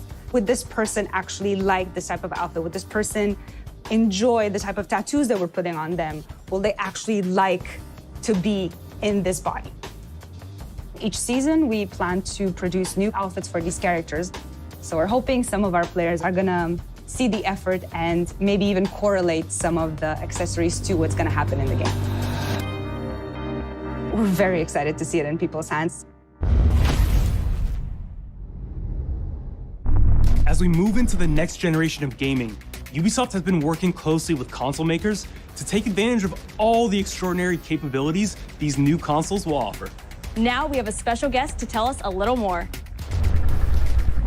Hey everyone, Phil Spencer from Xbox. With Watch Dogs Legion, Ubisoft is supporting smart delivery. So you will get the absolute best version of the game on any version of Xbox you're playing on. On Series X, you'll get to take advantage of the amazing work the team has done with DirectX ray tracing to create an absolutely immersive version of London like you've never seen before. Ubisoft has a unique ability to create immersive worlds, setting a new bar that continues to drive our industry forward. I'm a huge fan of Assassin's Creed. I love the time I've spent exploring the world in Assassin's Creed Odyssey, and I can't wait for you to see the gameplay from Assassin's Creed Valhalla that's coming up now. All right, we know you've been waiting to hear more about this game since it was announced back in April. And now it's time for a deep dive into the world of Vikings. My name is Julien Laferrière, and I'm the producer of Assassin's Creed Valhalla. So a couple of weeks ago, we announced Assassin's Creed Valhalla, and the reaction from the fans was just amazing. The time period of Vikings is really, really inspiring. When we did our research, we found that, they were not mindless barbarians. Vikings were actually farmers trying to find new lands for them to settle. And so they had really human motivations. So for us to have this opportunity to tell kind of the real story about Vikings and kind of separate ourselves from the myths and the folklore is really something that drove us to make this game. The team went to Norway and England to take the same roads that the Vikings did, to really experience what it meant to be a Viking at that time. And then leaving Norway, which is barren but majestic, and just coming by boat in England and see those rolling green hills full of sheep, full of life, is just this moment that most likely the Vikings felt as well. You need to see this land of opportunity. And this is exactly the feeling we want players to experience in this game. It is a personal adventure, it is the story of Eivor, a Viking chieftain. Eivor is either a male or a female. You decide when you start the game. They will have to leave Norway to settle in England because you just can't live in Norway anymore. There's too much political pressure, no resources available.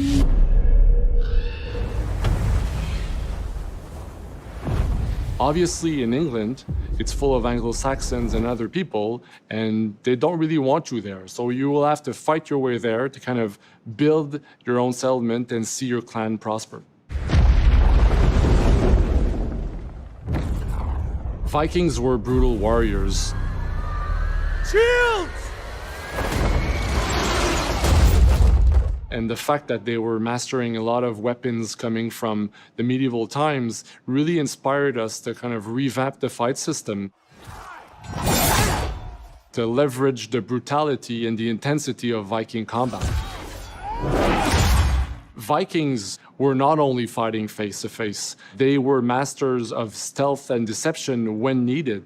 They used basically any sort of tactics they could use to win the battle. So we want to portray the full range of combat that you can imagine coming from the Vikings.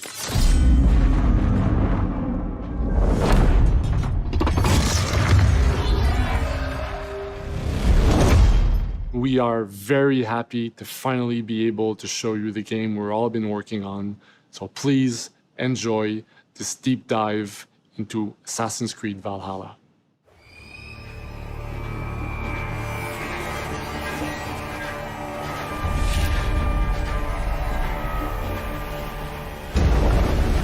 In Assassin's Creed Valhalla, you will relive the epic saga of the Viking invasion of England.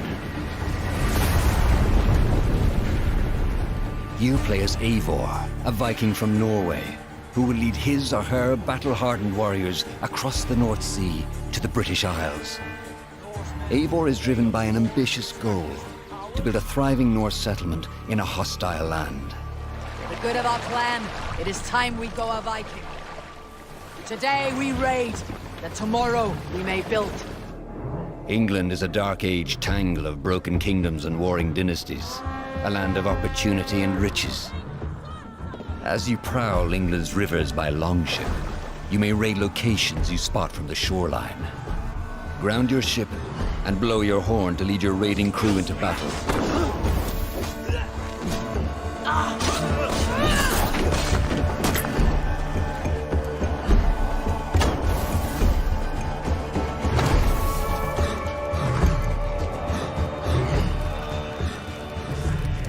Your crew will assist you in all your raids, fighting enemies, battering down doors, and stealing cargo too heavy for one set of arms. Whatever riches and resources you pillage may be used to develop your settlement, giving you access to useful services, better tools, and new settlers. At the heart of your settlement is the Alliance map. It will serve as a record of the allies you have made, and a guide for future opportunities. The Viking Age was a time of warriors and legends. In Valhalla, you will find the largest variety of enemies ever assembled in an Assassin's Creed game. Every archetype offers a unique challenge. Some will coordinate with their allies for special attacks, while others will use nearby objects to their advantage, including the bodies of fallen warriors. To face these attacks, you must find and exploit your opponent's weaknesses to gain the upper hand. Take the fight to your foes with a host of brutal new combat abilities. Snare them with the Viking harpoon. Pummel them with throwing axes. Incapacitate them with the new stun system to keep them at a distance, or finish them off. Dual wield any two weapons you wish to unleash a deadly combination of attacks. Customize your fighting style as you see fit, and become a legendary Viking warrior.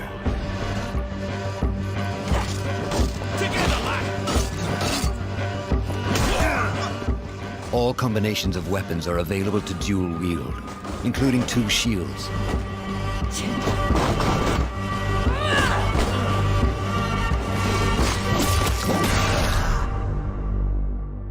Not all situations call for violence. In this new land, a Viking must find a way to adapt. As Eivor is not welcome in England, you may need to outsmart your enemies, avoiding unwanted attention in towns and bustling cities. Use Eivor's hood and cloak to blend with crowds, and slip past watchful eyes, an unseen hunter among the people.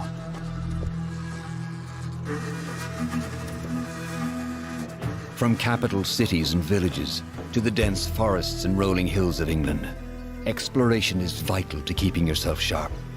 You must feed off the land if you hope to endure. Hunt and forage to replenish your health and fortify your equipment. Search pagan temples and Roman ruins for new activities and challenges to strengthen yourself and your settlement. The more you explore, the more of England's secrets you will reveal. Ravens, show no mercy! But as you push deeper into England, the enemy will push back. In a series of climactic moments, Assassin's Creed Valhalla will feature massive assaults in which you will lead Eivor's army into battle against heavily guarded Saxon fortresses. Today, we will reclaim her. Today, we fight for your land. And tomorrow, we rebuild. For East Anglia. Assassin's Creed Valhalla will transport you to wondrous and haunted lands, inspired by Norse myths and England's pagan roots. It will challenge and surprise, with unforgettable characters, thrilling triumphs, and tragic losses, giving you the chance to live your own Viking saga.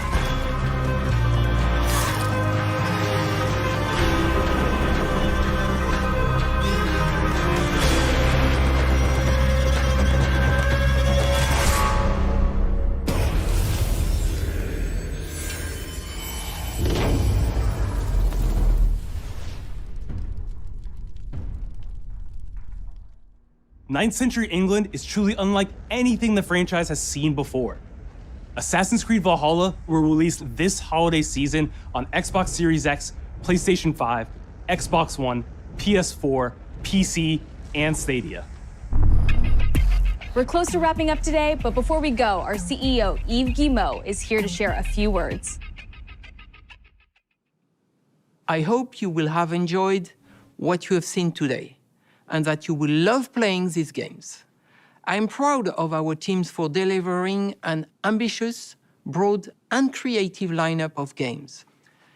And we haven't shown you everything yet. In fact, we have a lot more to come. So you will have another Ubisoft Forward to reveal even more about our upcoming games. But before ending this show, we have one more thing to share with you.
Fuerzas ultrapenetrantes, estamos cansados de los farsantes, de los...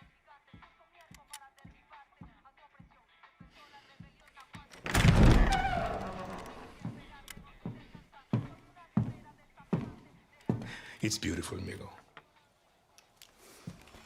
Perfect, but useless. I have something for you, Diego. Give me your hands. Papa, Now, the grenade is simple. It has 4 basic parts. The shell, which contains the explosive, the fuse, the handle, and of course, the pin. What are you doing? Breathe, Diego. Breathe. The pin simply holds the handle in place. It is only when you let go that this grenade goes boom.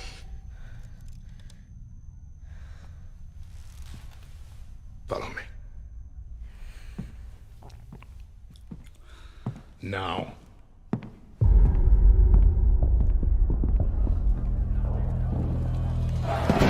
I am El Presidente, which means that someday you will be El Presidente.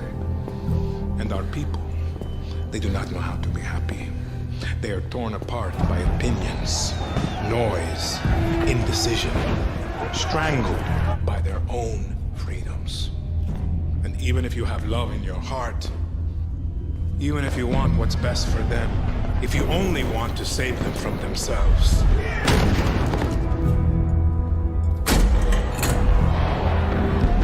they will hate you, Diego. Everything you say, do, believe, will be wrong.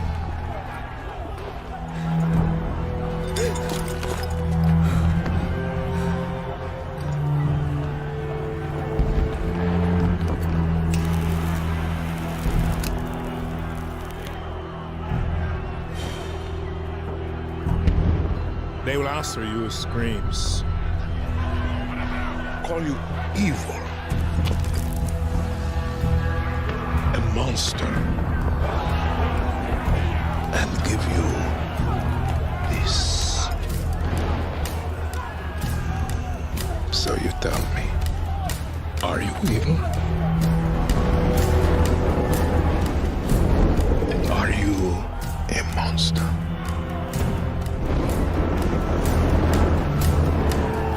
Because our country is like this grenade, except it has 2 basic parts.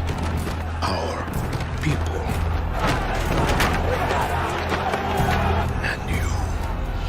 And you must clutch them nice and tight, or we all go boom.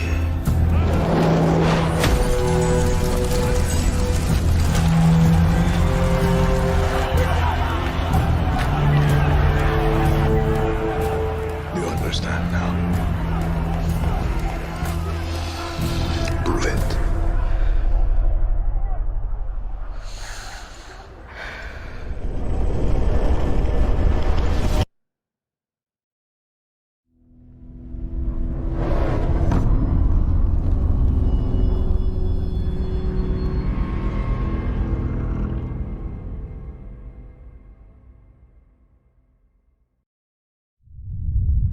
And with that, we're wrapping up our first Ubisoft Forward. Today, we've seen the next generation of Assassin's Creed, the birth of a resistance in Watch Dogs Legion, the cyber chaos of Hyperscape, and the epic reveal of Far Cry's newest installment, along with so much more. Remember, we'll be back later this year with another Ubisoft Forward filled with tons of game news and updates. Thanks for joining us.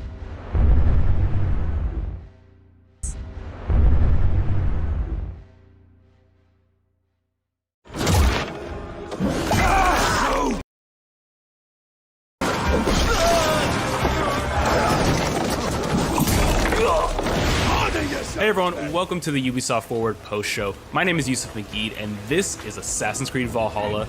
We're going to take a deep dive into about 30 minutes of gameplay, and we're joined by a very special guest here. Hey everyone, this is Philippe Bergeron, otherwise known as Fizz. I am the quest director on Assassin's Creed Valhalla. So Fizz, we're setting up here for what looks like an epic encounter. Tell us exactly what's going on here. Yeah, so here we're midway through the quest that we're showing for UB Forward. Here we're looking at the assault of Berg Castle. So these are big moments that usually sort of culminate at the end of the story. And so here Eivor, or Viking Raider, is taking a group of raiders and Fyrds into Berg Castle to go and take down Rued and his clan. So who exactly is Rued, and why does Eivor sort of want to pick a fight with him? Basically, Rued comes into play about halfway through this story arc, where at the beginning of the arc, this is something that happens before, Rued basically caused a lot of turmoil within the territory, and Oswald, who's the sort of elderman to inherit this territory, needs your help to take him down.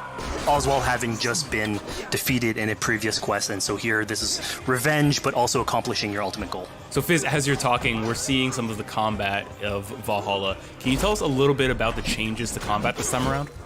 We wanted to basically add a lot of new mechanics to it. So we added like some dual wielding for the player, like a stun system in there. And we really needed to do this to sort of portray that sort of the brutality that comes with being a Viking in this day and age. So it sort of fits into that, the time and the character.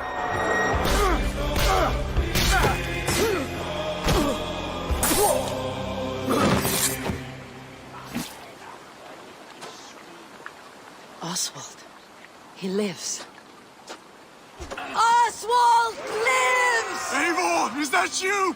Shut your arse, twig spine. Here, Eivor has taken her entire army through the assault, and finally it's revealed that our Elderman, our ally, Oswald, is still alive, and Rued has him captive. So this is what it comes to, Wolfkist? Fighting over a filthy Saxon whoreson? If this swine is your prize, come and get him! So now that we've seen that Oswald is alive, we have Rued within our sights. What's the next step here? So the next move for Eivor is to finally face off against Rued. She has her allies. They can take care of the rest of the army. Now it's time to go one-on-one against Rued in one of our boss battles, actually. Your battle is not yet won, Oswald. And it's worth pointing out, actually, that here what we're showing is the player going and facing off against Rued aggressively, but we tend to always have to support a 360-degree approach in these things. So the player could have approached us a little bit more stealthily and gotten at least like a good critical hit on either Rued or his wolf, and so you can play this a little bit more strategically if that's your playstyle. So we're not only fighting Rued here, but also his pet wolf, right? One of my preferred strategies is to eliminate the wolf first, just focus fire on him. It takes at least one opponent out of the combat. Now, Rued will have extra abilities that come into play if you do eliminate his wolf, but I think having one opponent less in the battlefield makes for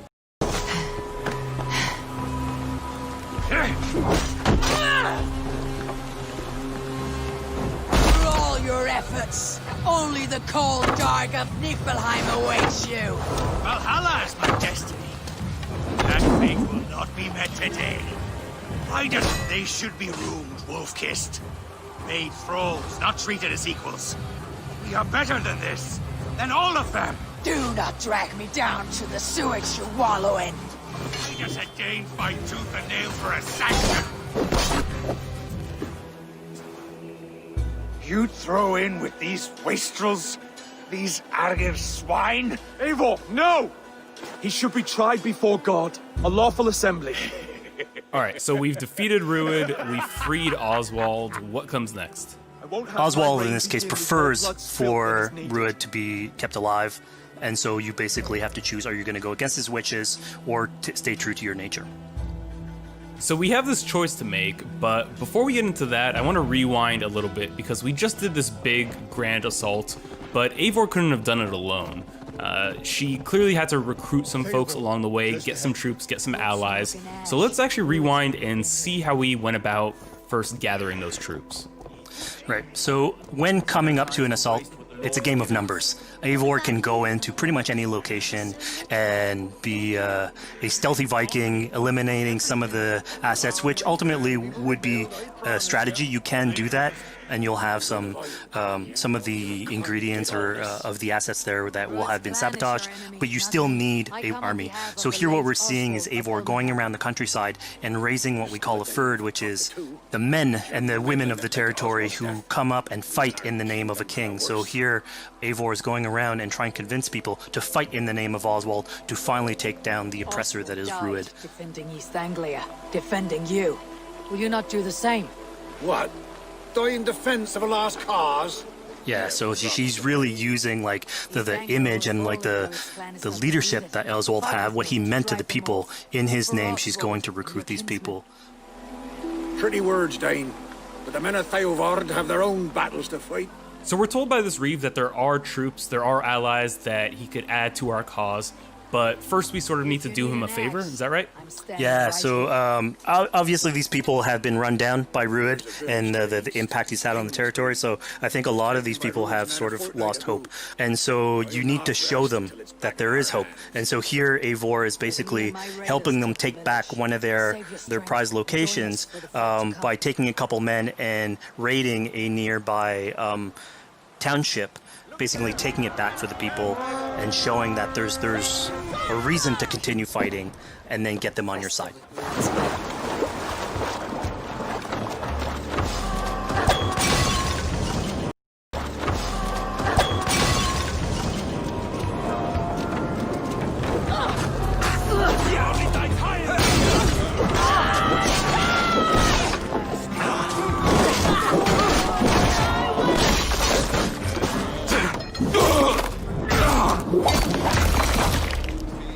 When Eivor does this, obviously you have access to a full suite of abilities. So again, the improvements that we've done to the fight system, you have some brutal axe throwing in there. You have archery or like range combat abilities in there as well. So really, again, like depending on what your playstyle is, you can customize your loadout and go in there how you wish.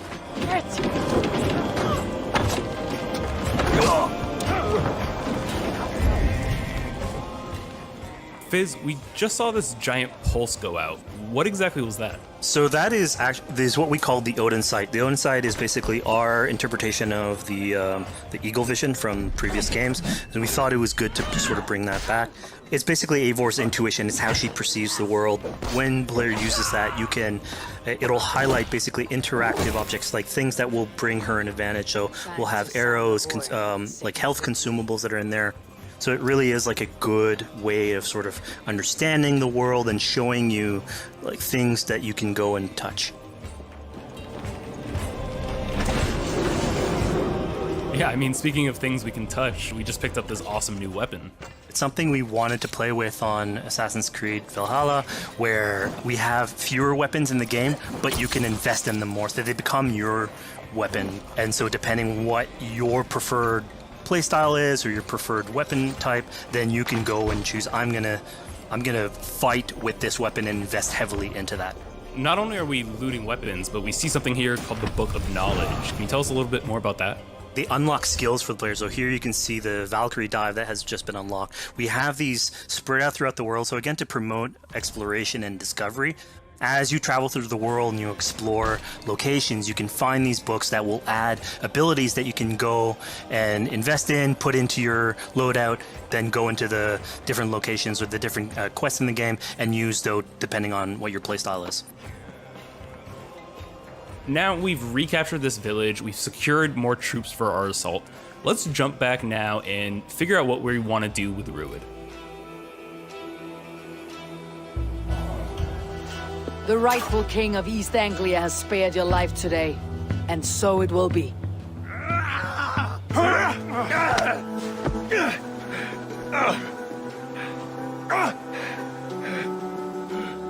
Compassion is a virtue suited for anyone, Eivor, including you. Thank you. Eivor decided to let him live. Rued is really angry about that. Being a Norse Viking, being put to the death in battle is your road to Valhalla. So he was basically denied access to Valhalla in this situation. Obviously, all of these decisions come into play later on in the game, so we have very difficult decisions for the player to make. We didn't want to have easy decisions. Yeah, you know, when I was playing, I decided to listen to Oswald and spare Rued's life, but what exactly is the relationship like between Eivor and Oswald? So the relationship between Eivor and Oswald is an alliance. It's basically Eivor is surrounded by territories that initially getting into England are hostile towards her, and obviously if you want to set up a new settlement, you want to make sure that your neighbor is friendly. So here in East Anglia, Oswald is the man for the job, where putting him into a position of power would help her sort of secure her territory. So earlier on to the territory, Eivor comes in here, meets Oswald. The problems he had with Rued are sort of put to light, and going through the arc, you basically help him deal with Rued and aligning basically Danes with Saxons in one territory. So, Fizz, we've completed the assault. We've gotten our hands dirty with some combat, taken down Rued. We have this big open region of East Anglia, so before we head off to Oswald's wedding, what do you say we head out, have some fun, and see what we can get into in the open world? That sounds great. So we see a cat here with a speech bubble above it, and you best believe if you let me talk to a cat, I'm gonna talk to a cat. Yeah, these are some of our some of my favorite moments actually in the game, where we put out a whole bunch of events throughout the territory. And it sort of rewards, again, exploration, going around. It's a chance for us also to sort of showcase a different side of Eivor. A lot of the quests sort of deal more with like politics and warfare, and this shows a slightly more human nature to her. So it permits us to explore that character a little bit more. And so here, basically, like you're trying to help a kid with his cat, and ultimately get that cat to sort of join your crew as a cat raider. You just said cat raider way too casually. You're telling me I could have a cat Viking raider on my longship? That's exactly what I'm telling you. Oh my god, yes, I love it. Perfect. So yeah, as you're riding around the rivers of England, you would see a cat basically walking around your longship, keeping your Viking raiders company. You know, speaking of the Viking longship, we're seeing some of that gameplay here now. Can you talk a little bit about how that works and functions in Valhalla? Yeah, so starting out on this project, I think the Viking longship is one of the biggest images that we all have when we think about Vikings in our game. And so Vikings had this awesome design for longship that had a very shallow hull, so it permitted them to go very far inland very quickly, and you could basically disembark Viking raiders like on pretty much any shore. We added that into the game, where you can basically sail up to any location and then just decide to disembark with your guys and raid a location, loot all its treasure, get back in the ship, and then continue sailing down the river to your next opportunity. So I know past Assassin's Creed games allowed for songs and things like that to be sung on ships. Will Valhalla have a similar version of that? Yeah, so this is something we actually wanted the crew of your ship to become like your home away from home. So we added stories and songs into the ship. So basically, as the player is going around, you could decide to have your skald sort of sing a song for you as you row down the river. But you can also decide, depending on who the raiders are in your ship, to hear more about their life. So you can actually queue up stories, and they'll give you a little bit more background on who they are. So you get to know your sort of fighters as you're traveling around the world, which is a cool moment. So here we're seeing a bit of a different view. What exactly are we looking at? We had this on previous Assassins, where you would like ride on your horse, and you could pull out, have the horse sort of follow the track. We have a similar thing for the ship, where you can put up your sails. It's cruise control for the ship, so you can pull back, take in the scenery, listen to some songs or some stories, and just take it all in.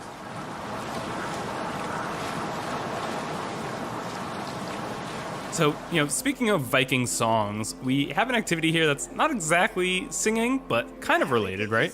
Yeah, so here what we have is what we call flighting, which was an activity that Norse people would partake in. They would like to have a battle of wits and sort of poetry where insults would be thrown back and forth between each other. The idea was to try and have a good insult, but also to have a good rhythm and a good rhyme in there. So it's basically a precursor to rap battles. Here's the silver. Now begin. To all those whom I speak, they say Eivor's a clod. Then you're speaking to fools and their knowledge is flawed. Well... How exactly do you go about being successful in one of these? The trick behind a good flight was to choose the right insult, identifying the right cadence, and then trying to find what rhymed the best. I'm known for my might. Interesting. Interesting. Silent whispers all claim that you're terribly dense.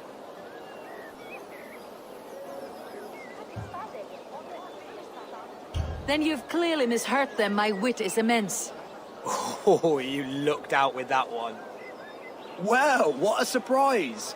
Eivor of the Raven Clan is a true talent. I'm shocked. Don't believe everything you hear, unless it touches on my flighting. Then heed every word. Take the coin. So now that we've proven our sharp tongue and wit, I think it's time for a bit more relaxing activity. So we're fishing here. Yeah, that's it. So we gave Eivor a fishing line, so you can actually throw out a line and go catch some fish. This is used basically to play into our new health loop, where the player will lose health in the world, and it doesn't automatically regenerate like we would have in the past. So you actually have to go out and get some supplies. So you'll find mushrooms and some food that you can gather. But here, like you can also catch some fish and consume that to regain some health. We also will sometimes have it in certain quests. So it's a good way to sort of chill out on the side of the water and just, again, take it all in.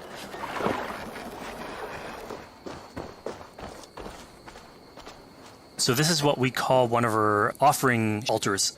So the idea is that you find these around the world and you make offerings to it. So it'll take like animal parts and stuff that you can find throughout the world. Here what you're seeing though is sort of like a fancy version of it, where as you do your offering you get interrupted by some kids that basically come and steal your stuff. So it was just a way for us to sort of showcase that like the systems and the activities in the world can sort of play in with some quests and some little events. So it's our way to sort of dress up these moments and make it all fit inside the whole experience. Yeah, this seemed like a really sort of unexpected turn for what I thought was going to be kind of a simple interaction. Yeah, and it's really what we were trying to do with these events is to give another dimension to Eivor, other than just, you know, the pure rar Viking or the politician. Because you can imagine at some point that will grow old if you're always telling that version of the character. So it lets us really go into the depth of who is Eivor, what motivates her, how she can interact with the world outside of warfare and politics. Your stealth needs work.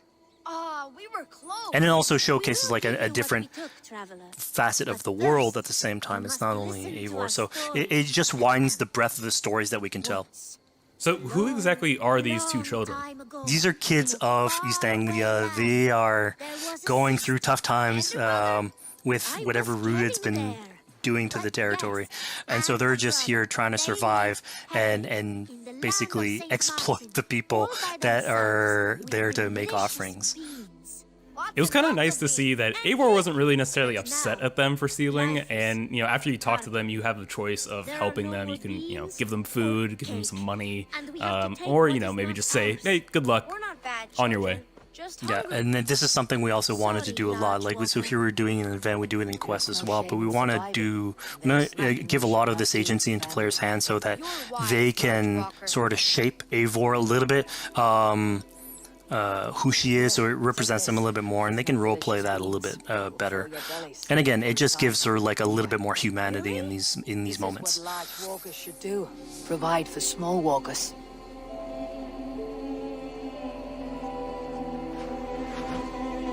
Here, large walker.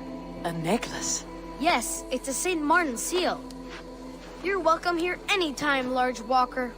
You're one of us now. Visit us, okay? I will. Take care now, small green walkers. So I think AC veterans might recognize this here, but what exactly is Eivor chasing down? Yeah, so here you're seeing Eivor running down one of our tattoo images. So this is challenging the player on free run abilities, but also for fans of the series, sort of pulling at their heartstrings for some beloved features. So are we going to be able to tattoo Eivor? Yes, by collecting these tattoos, you actually bring them back to your settlement, and then you can customize different body parts, having different tattoos everywhere. So again, another form of expression, and it's sort of to represent that Viking culture. Fizz, one of my favorite things when I was just out there exploring East Anglia was coming upon a house or a building and realizing that there was a chest inside, but that there was no easy way in. And in this case, I saw all the doors were barred, but I knew that because there was a chest in there, there must have been some way to get inside. So I went around the back and, found a way in. Yeah, I'm glad you actually caught on to that. You're pointing at something that we wanted to work on a lot on Valhalla, where we wanted the exploration to make you feel smarter. So we played a lot with puzzle solving, so making sure that every house that you find sort of appeals to you, like it draws your attention, and then when you want to come and explore, it's not given to you. You still have to work for it a little bit, so it'll challenge you on your observation skills, logic, just trying to find how do I get into this. So we play a lot with level design, quest design to offer challenges to players, and you basically come out of it like with a better feeling for the exploration, but you also get to see more of a story behind any of these locations which we've crafted. So it gave us a little bit more time to sort of slow down the experience and tell a different version of a story.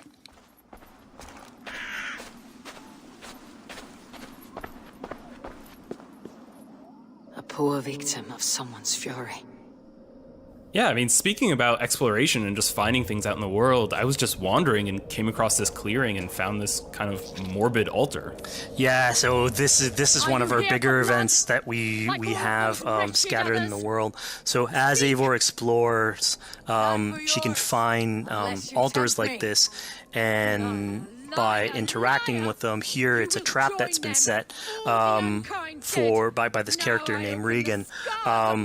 Now, there's a bigger story behind all this. There's multiple steps to it later on. So this is one of the moments. It permits us to go into a slightly more mystical realm and play with a boss fight that has more magical abilities, if we will. And basically have this awesome boss fight in the middle of the swamps. And so here the abilities that you see Regan using are a little bit on the mystical side of things. What's happening is Eivor at the beginning in that trap is poison, and so she starts sort of hallucinating, seeing the world in a sort of different light and filter. And so that's sort of what lets us go into the realm of the weird. My rage, spirit of my father's rage, fill me!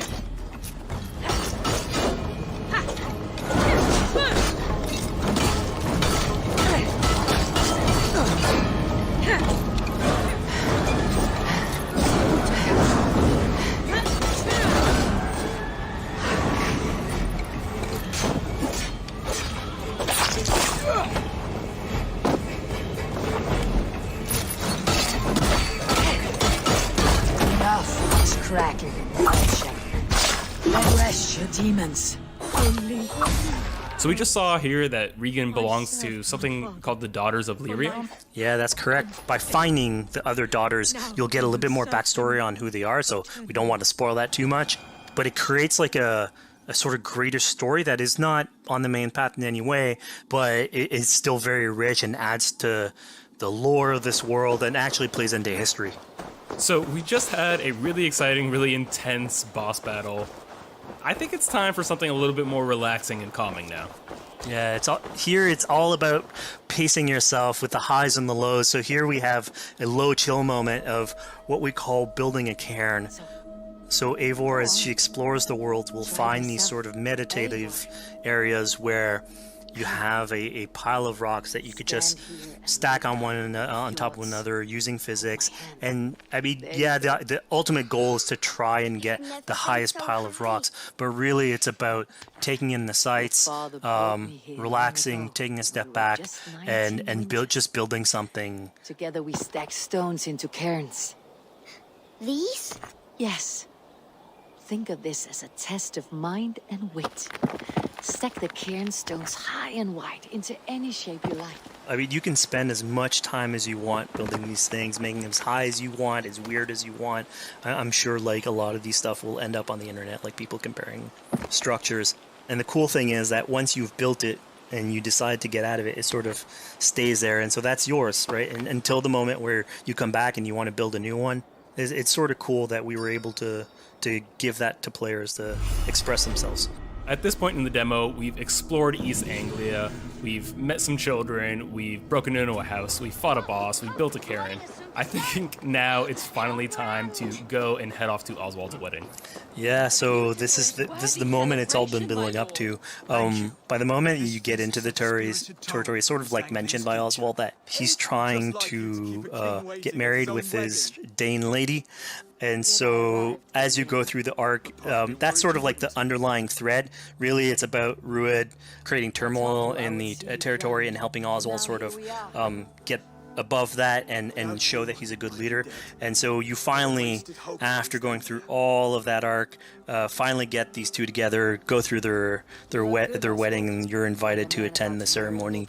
And then all the activities and fun times that comes afterwards. Yeah, as much as we've seen the brutal side of England, it's nice to see the joyous side of it as well. Yeah, and it's something we really wanted to play on in Valhalla, where being a Viking is not only about being a raider or a warrior. I mean, there's revelry, there's feasting, there's partying that goes, and like if someone knows how to party, it's a Viking. And so here, this is one of our opportunities to sort of show what a sort of Viking gathering is. And what's cool here is it's a good alliance of Norse culture with Saxon culture, sort of smashing those two things together and building bridges. Yeah, I mean, what's a wedding without some drunk archery, right?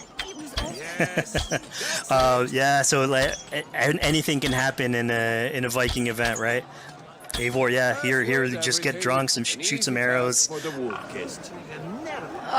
Barely a challenge. Steady all, and ready yourself for the wedding race. The king and his bride against all! My king!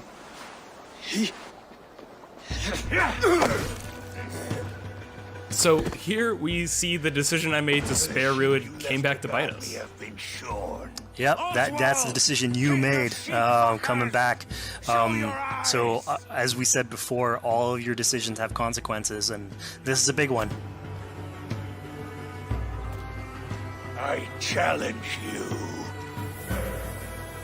I accept. You're basically presented with the option to sort of step in for Oswald, fight the fight for him, or let him go and fight his own fight. Yeah, personally, I chose to fight myself because I thought Eivor is the type of person who likes to finish what she started. Plank by plank, and a dead king cannot keep his oaths. Let me finish this. Oswald, you gutless Arya swine! I'll slay the wolf-kissed, then hang you with your own tongue. How does this encounter with Rued differ from our previous fight with him? So at this point, you've eliminated his wolf, so it's just him. And so he's angry at this point, and so he will start using his big gun abilities like fairly earlier on in the fight. So it's way more vicious, way faster. There's less strategy. He goes literally swords blazing at you. And so this is a fight to the death.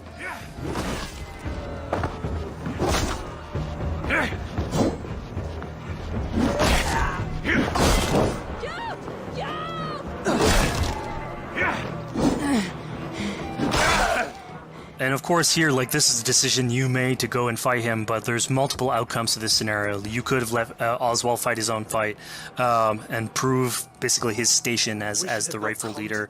If you had eliminated Rued, obviously this would not have happened. It would have been a slightly more joyous occasion. But ultimately, in all scenarios, you still have an alliance with Oswald. He's proven to be the right leader for this territory and to be a good ally for you. A great service. I promised you an alliance, and now you have it. And one day I will need you to make good on that alliance. So we're about to take off from the wedding, but Eivor decides it's a good idea to check up on her friend Finner. Yeah, so Finner is probably one of the more recurring characters in this arc. You get to meet him very early on. He's a very endearing character, sort of used to have a Viking life, sort of misses it, and going through all these adventures together is sort of like lights that fire back, and so he's willing to join you in your raiders. So he's one of many raiders that you'll encounter in the game, and you can sort of recruit, bring back home, and then have them sort of join you on your adventures on the Longship. He can tell you these stories that we're telling you about. You get to know a little bit more about him. So again, it's a fun way to sort of discover more about these characters that you meet and bring him along for adventures. Together. I'll gather my things. Well, folks, we've come to the end of our Assassin's Creed Valhalla playthrough. Fizz, thank you so much for joining us. When and where can people play it? Assassin's Creed Valhalla will be out on Xbox Series X and PlayStation 5 and is coming to Xbox One, PlayStation 4, PC, and Stadia on November 17th.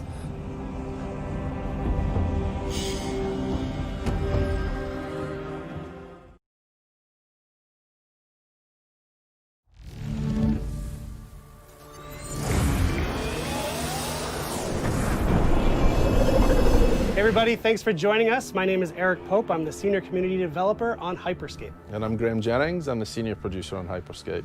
Hyperscape's now in its open beta phase, so you can go to Uplay and download it directly. So a little while back, we recorded a match for you so we could walk through it moment to moment, explain what's going on throughout a match of Hyperscape. There's a lot going on with hacks, guns, the gameplay. So Graham and I are going to walk you through it right now, and I hope you'll enjoy it. So at the start now, you'll see the insertion phase. There's the three of them in the squad, so they're trying to decide on where they want to go. It looks like Helios, which is one of the landmarks, is going to be one of the choices. So all the places we're seeing on the map right now with like a name above it, that tends to be a higher loot area, would you say? For one of the big yellow letter ones like this one, this is one of the landmarks. Landmarks tend to have higher density and higher quality loot overall. Which also means most people will be going there, so you might have... Usually have a few more friends if you go to a landmark. So in this case though, he's gone outside and he's found a supply crate. So he's starting to loot these instead, so he's looking for both hacks and weapons within those. Right, so the looting phase, many folks will be familiar with, but in Hyperscape you do have those supply crates that you may be lucky enough to find. And what's the deal with supply crates? So supply crates are placed around the world, so you'll hear them and then you can go and find them, and then inside them you'll find weapons and hacks. Usually you find slightly better weapons and hacks within them. Here now we've switched, so we're looking at Chimera instead. So he's in the landmark, he's in Helios now, and he's still in the looting phase. But as you can see from the red triangle up there, there's actually some friends, or not friends, in there with him just now. Yeah, so the action gets started, okay, right here. Yeah, so he's one-on-one, he's going with the Mammoth shotgun against someone who's using the heal hack at the minute, which is the red circle you can see. So that player's taking extra health at that point. Which looks like it helped him hold his ground against that mammoth. And I believe it helped him survive at that point. There seems to be a few other players in here just now, so the combat started and eliminations got his first kill.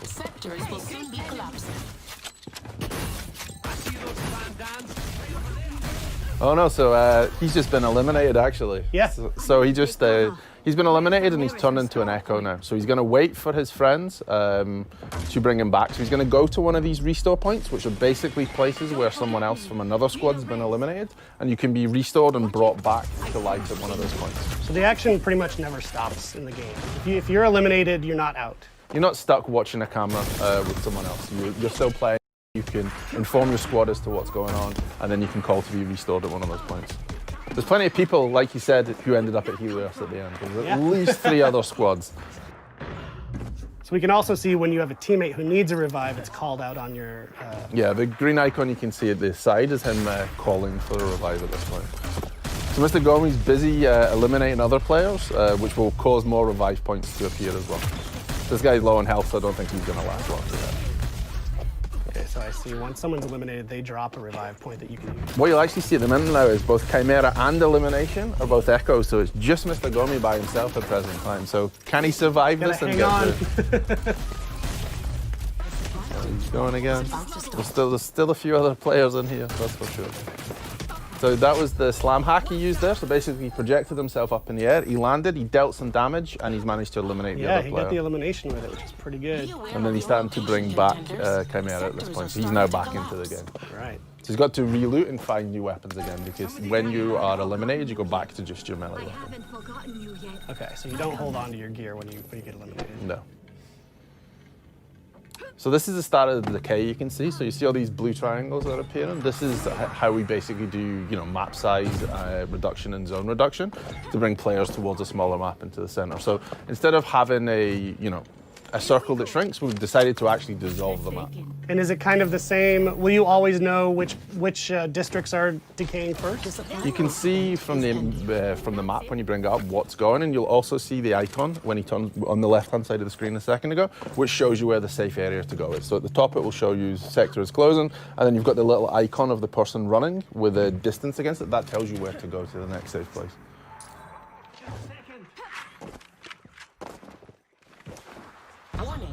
So I see Mr. Gummy has pinged that spot to sort of regroup outside of the landmark. They're going to take some height as well to start to be able to look for other players and to keep themselves a little bit safe. So he's seen another player, so he's starting to throw salvos at him, and probably the Skybreaker too. Yeah. You see the red exclamation mark? That's basically his teammates pinging and saying, hey, there's an enemy over here. And he's been shot out from behind, so there's definitely players around. You'll see him going to go high again to try and take some positional advantage to get up, because he knows there's another team on the roof up there. He doesn't want to be below them, especially not with his salvo grenade launcher. Well, what I'm noticing is that they're doing a good job of switching from street level to the rooftops. Is that kind of a good way to approach a game of Hyperscape, to not just stay in one area? You should really use the variety between streets, interiors, and rooftops for navigation and to keep yourself safe. Rooftops are great to see what's going on, but you're also then a target for snipe, so you really need to adjust. Great to see what's going on, but you're also then a target for snipe, so you really need to adjust height and interior and exterior as you go, just to keep yourself safe, and to aggressively loot too to find the best stuff.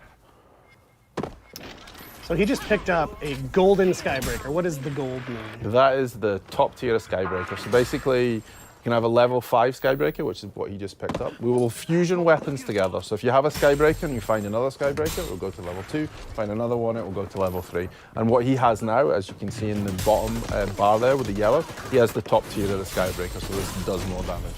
So each time you fusion something, a weapon or a hack, it will go up in various different abilities. So you're basically, just to loot up, to fuse up, you just need to find a duplicate of your weapon or hack, and that's all. Yeah.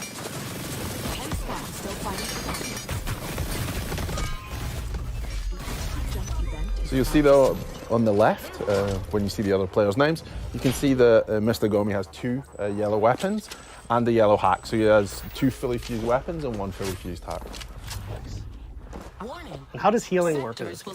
So healing will either work by I took damage and then I retreated and your health bar will come back up, or if a player has a heal hack, which he actually does at present time, so you'll see that in the bottom it says heal, he can throw that on the ground and then there'll be an AoE of heal, so both you and your teammates can come into it and it will heal you.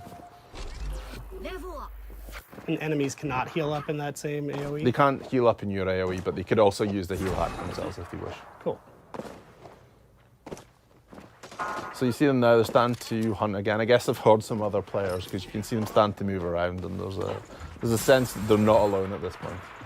And there's a ping for an enemy, so yeah, the combat started again. So this guy finds himself in the middle of a bunch of the 3 players, so he's not in the best spot just now. And yeah, that's the end of it.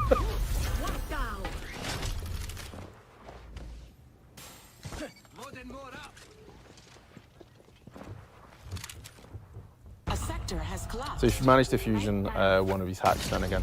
So here you'll see the decay started. The player found himself out in the decay as it was starting. You had no cover left, so you find yourself out in the open, and they eliminated him with a Ripper at that point.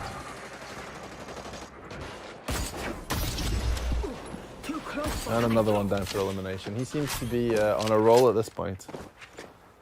And now he's fully fused his sniper rifle, the Protocol V. Still quick check, just make sure there's no one else coming in. You don't want to have someone behind you at the last minute. 5 squads. Mr. Gomi, he's still rolling with the Skybreaker at this point. It's worked out well for him. Yeah. The case starting to happen in this region too, so we're starting to move forward a little bit. They have a nice variety of weapons between them. You know, someone's got a salvo, there's a Skybreaker, there's a Ripper. They really split in terms of hacks and weapons, so they have a nice diverse selection in terms of game style. So you see him go up high now, he's probably going to use the Skybreaker. And he has, and that's the end for Takeshi Kazuya. Takeshi Kazuya, so now you mentioned that username. You'll notice if you've been watching the feed, the usernames all seem pretty similar in this match. What's the story with that? So this is the feature we call streamer protection. So it allows you to anonymize who's in the game. So this is basically what you can see now. This poor player has managed to find themselves in the corner and tried to hide. Unfortunately, they've been chased in there by someone with a fully fused salvo. So that was kind of the end for them. Dangerous. So they've swapped now and they've gone to the Mammoth instead. So they've swapped out the shotgun. So it's quick to change your playstyle. You can easily find another weapon you like, and you can adjust based on map size, how many players are left, and continuously adjust. And that countdown that just finished was a health kit event. What does that mean? What are these events that So basically in the top right now, you'll see the cross, and it's kind of ticking down. So this is said that this is the time left for the health kit event. Basically, every match, there will be cards played which change what happens in the match. So this was the health kit event. There's things like low gravity 2, which projects up in the air and you can jump over. And are these just random, or are players triggering these events somehow? So there's two different ways this happens. So there's a game master, Grace, who plays them in this case. Or if there's a streamer in the game, the streamer's viewers will get the chance to vote for which one they want to see. So it'll pop up, there'll be 3 different options, and then whichever gets the highest number of votes will be the one that's played in the game. So viewers are directly impacting the streamers. That's through the Crowncast extension. Through the Crowncast Twitch extension. Cool. There's only 3 squads left. A sector has contenders. So here you see that you got caught in the decay then and fell through the building, so trying to move back in. There's only 3 teams left now, so we're starting to get towards a smaller map size, so it's going to become chaotic shortly. And they're just on the edge of this landmark. Of Red Tiger, so they're heading up. Here you'll see at the top it says crown appears in 10 seconds. So basically we have a crown that spawns in the wall. If a player grabs the crown and manages to hold onto it for 45 seconds, he will win that game through what we call crown victory. The only downside to that is once you've picked up the crown, everyone can see where you are and everyone's going to chase you. So yeah, he's got the crown, the countdown is on. As soon as, if he were to get eliminated, it would drop and that countdown would go away, right? Yes, and then whoever picks it up next, that person, the countdown will start again for them.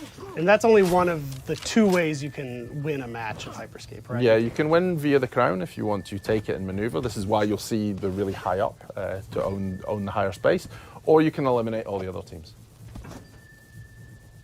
You could sneak around and grab that crown and survive. 15 seconds left to stop the crown wheel. If you use your hacks well and you use your movement and hide a lot, then yeah, you could possibly grab the crown, get to the end, and then win via a crown victory. Wow. There it is. A screen I'll never see.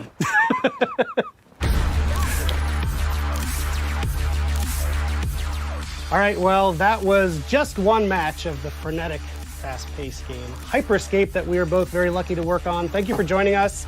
Thank you for watching Ubisoft Forward in this post-show. As we mentioned before, the game's available right now in open beta on PC. Just go to Uplay to download it.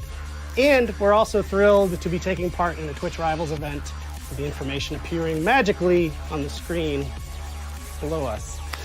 So Graham, thank you for your time. Thank you, Eric. Have a good day. And we'll see you in the Hyperscape.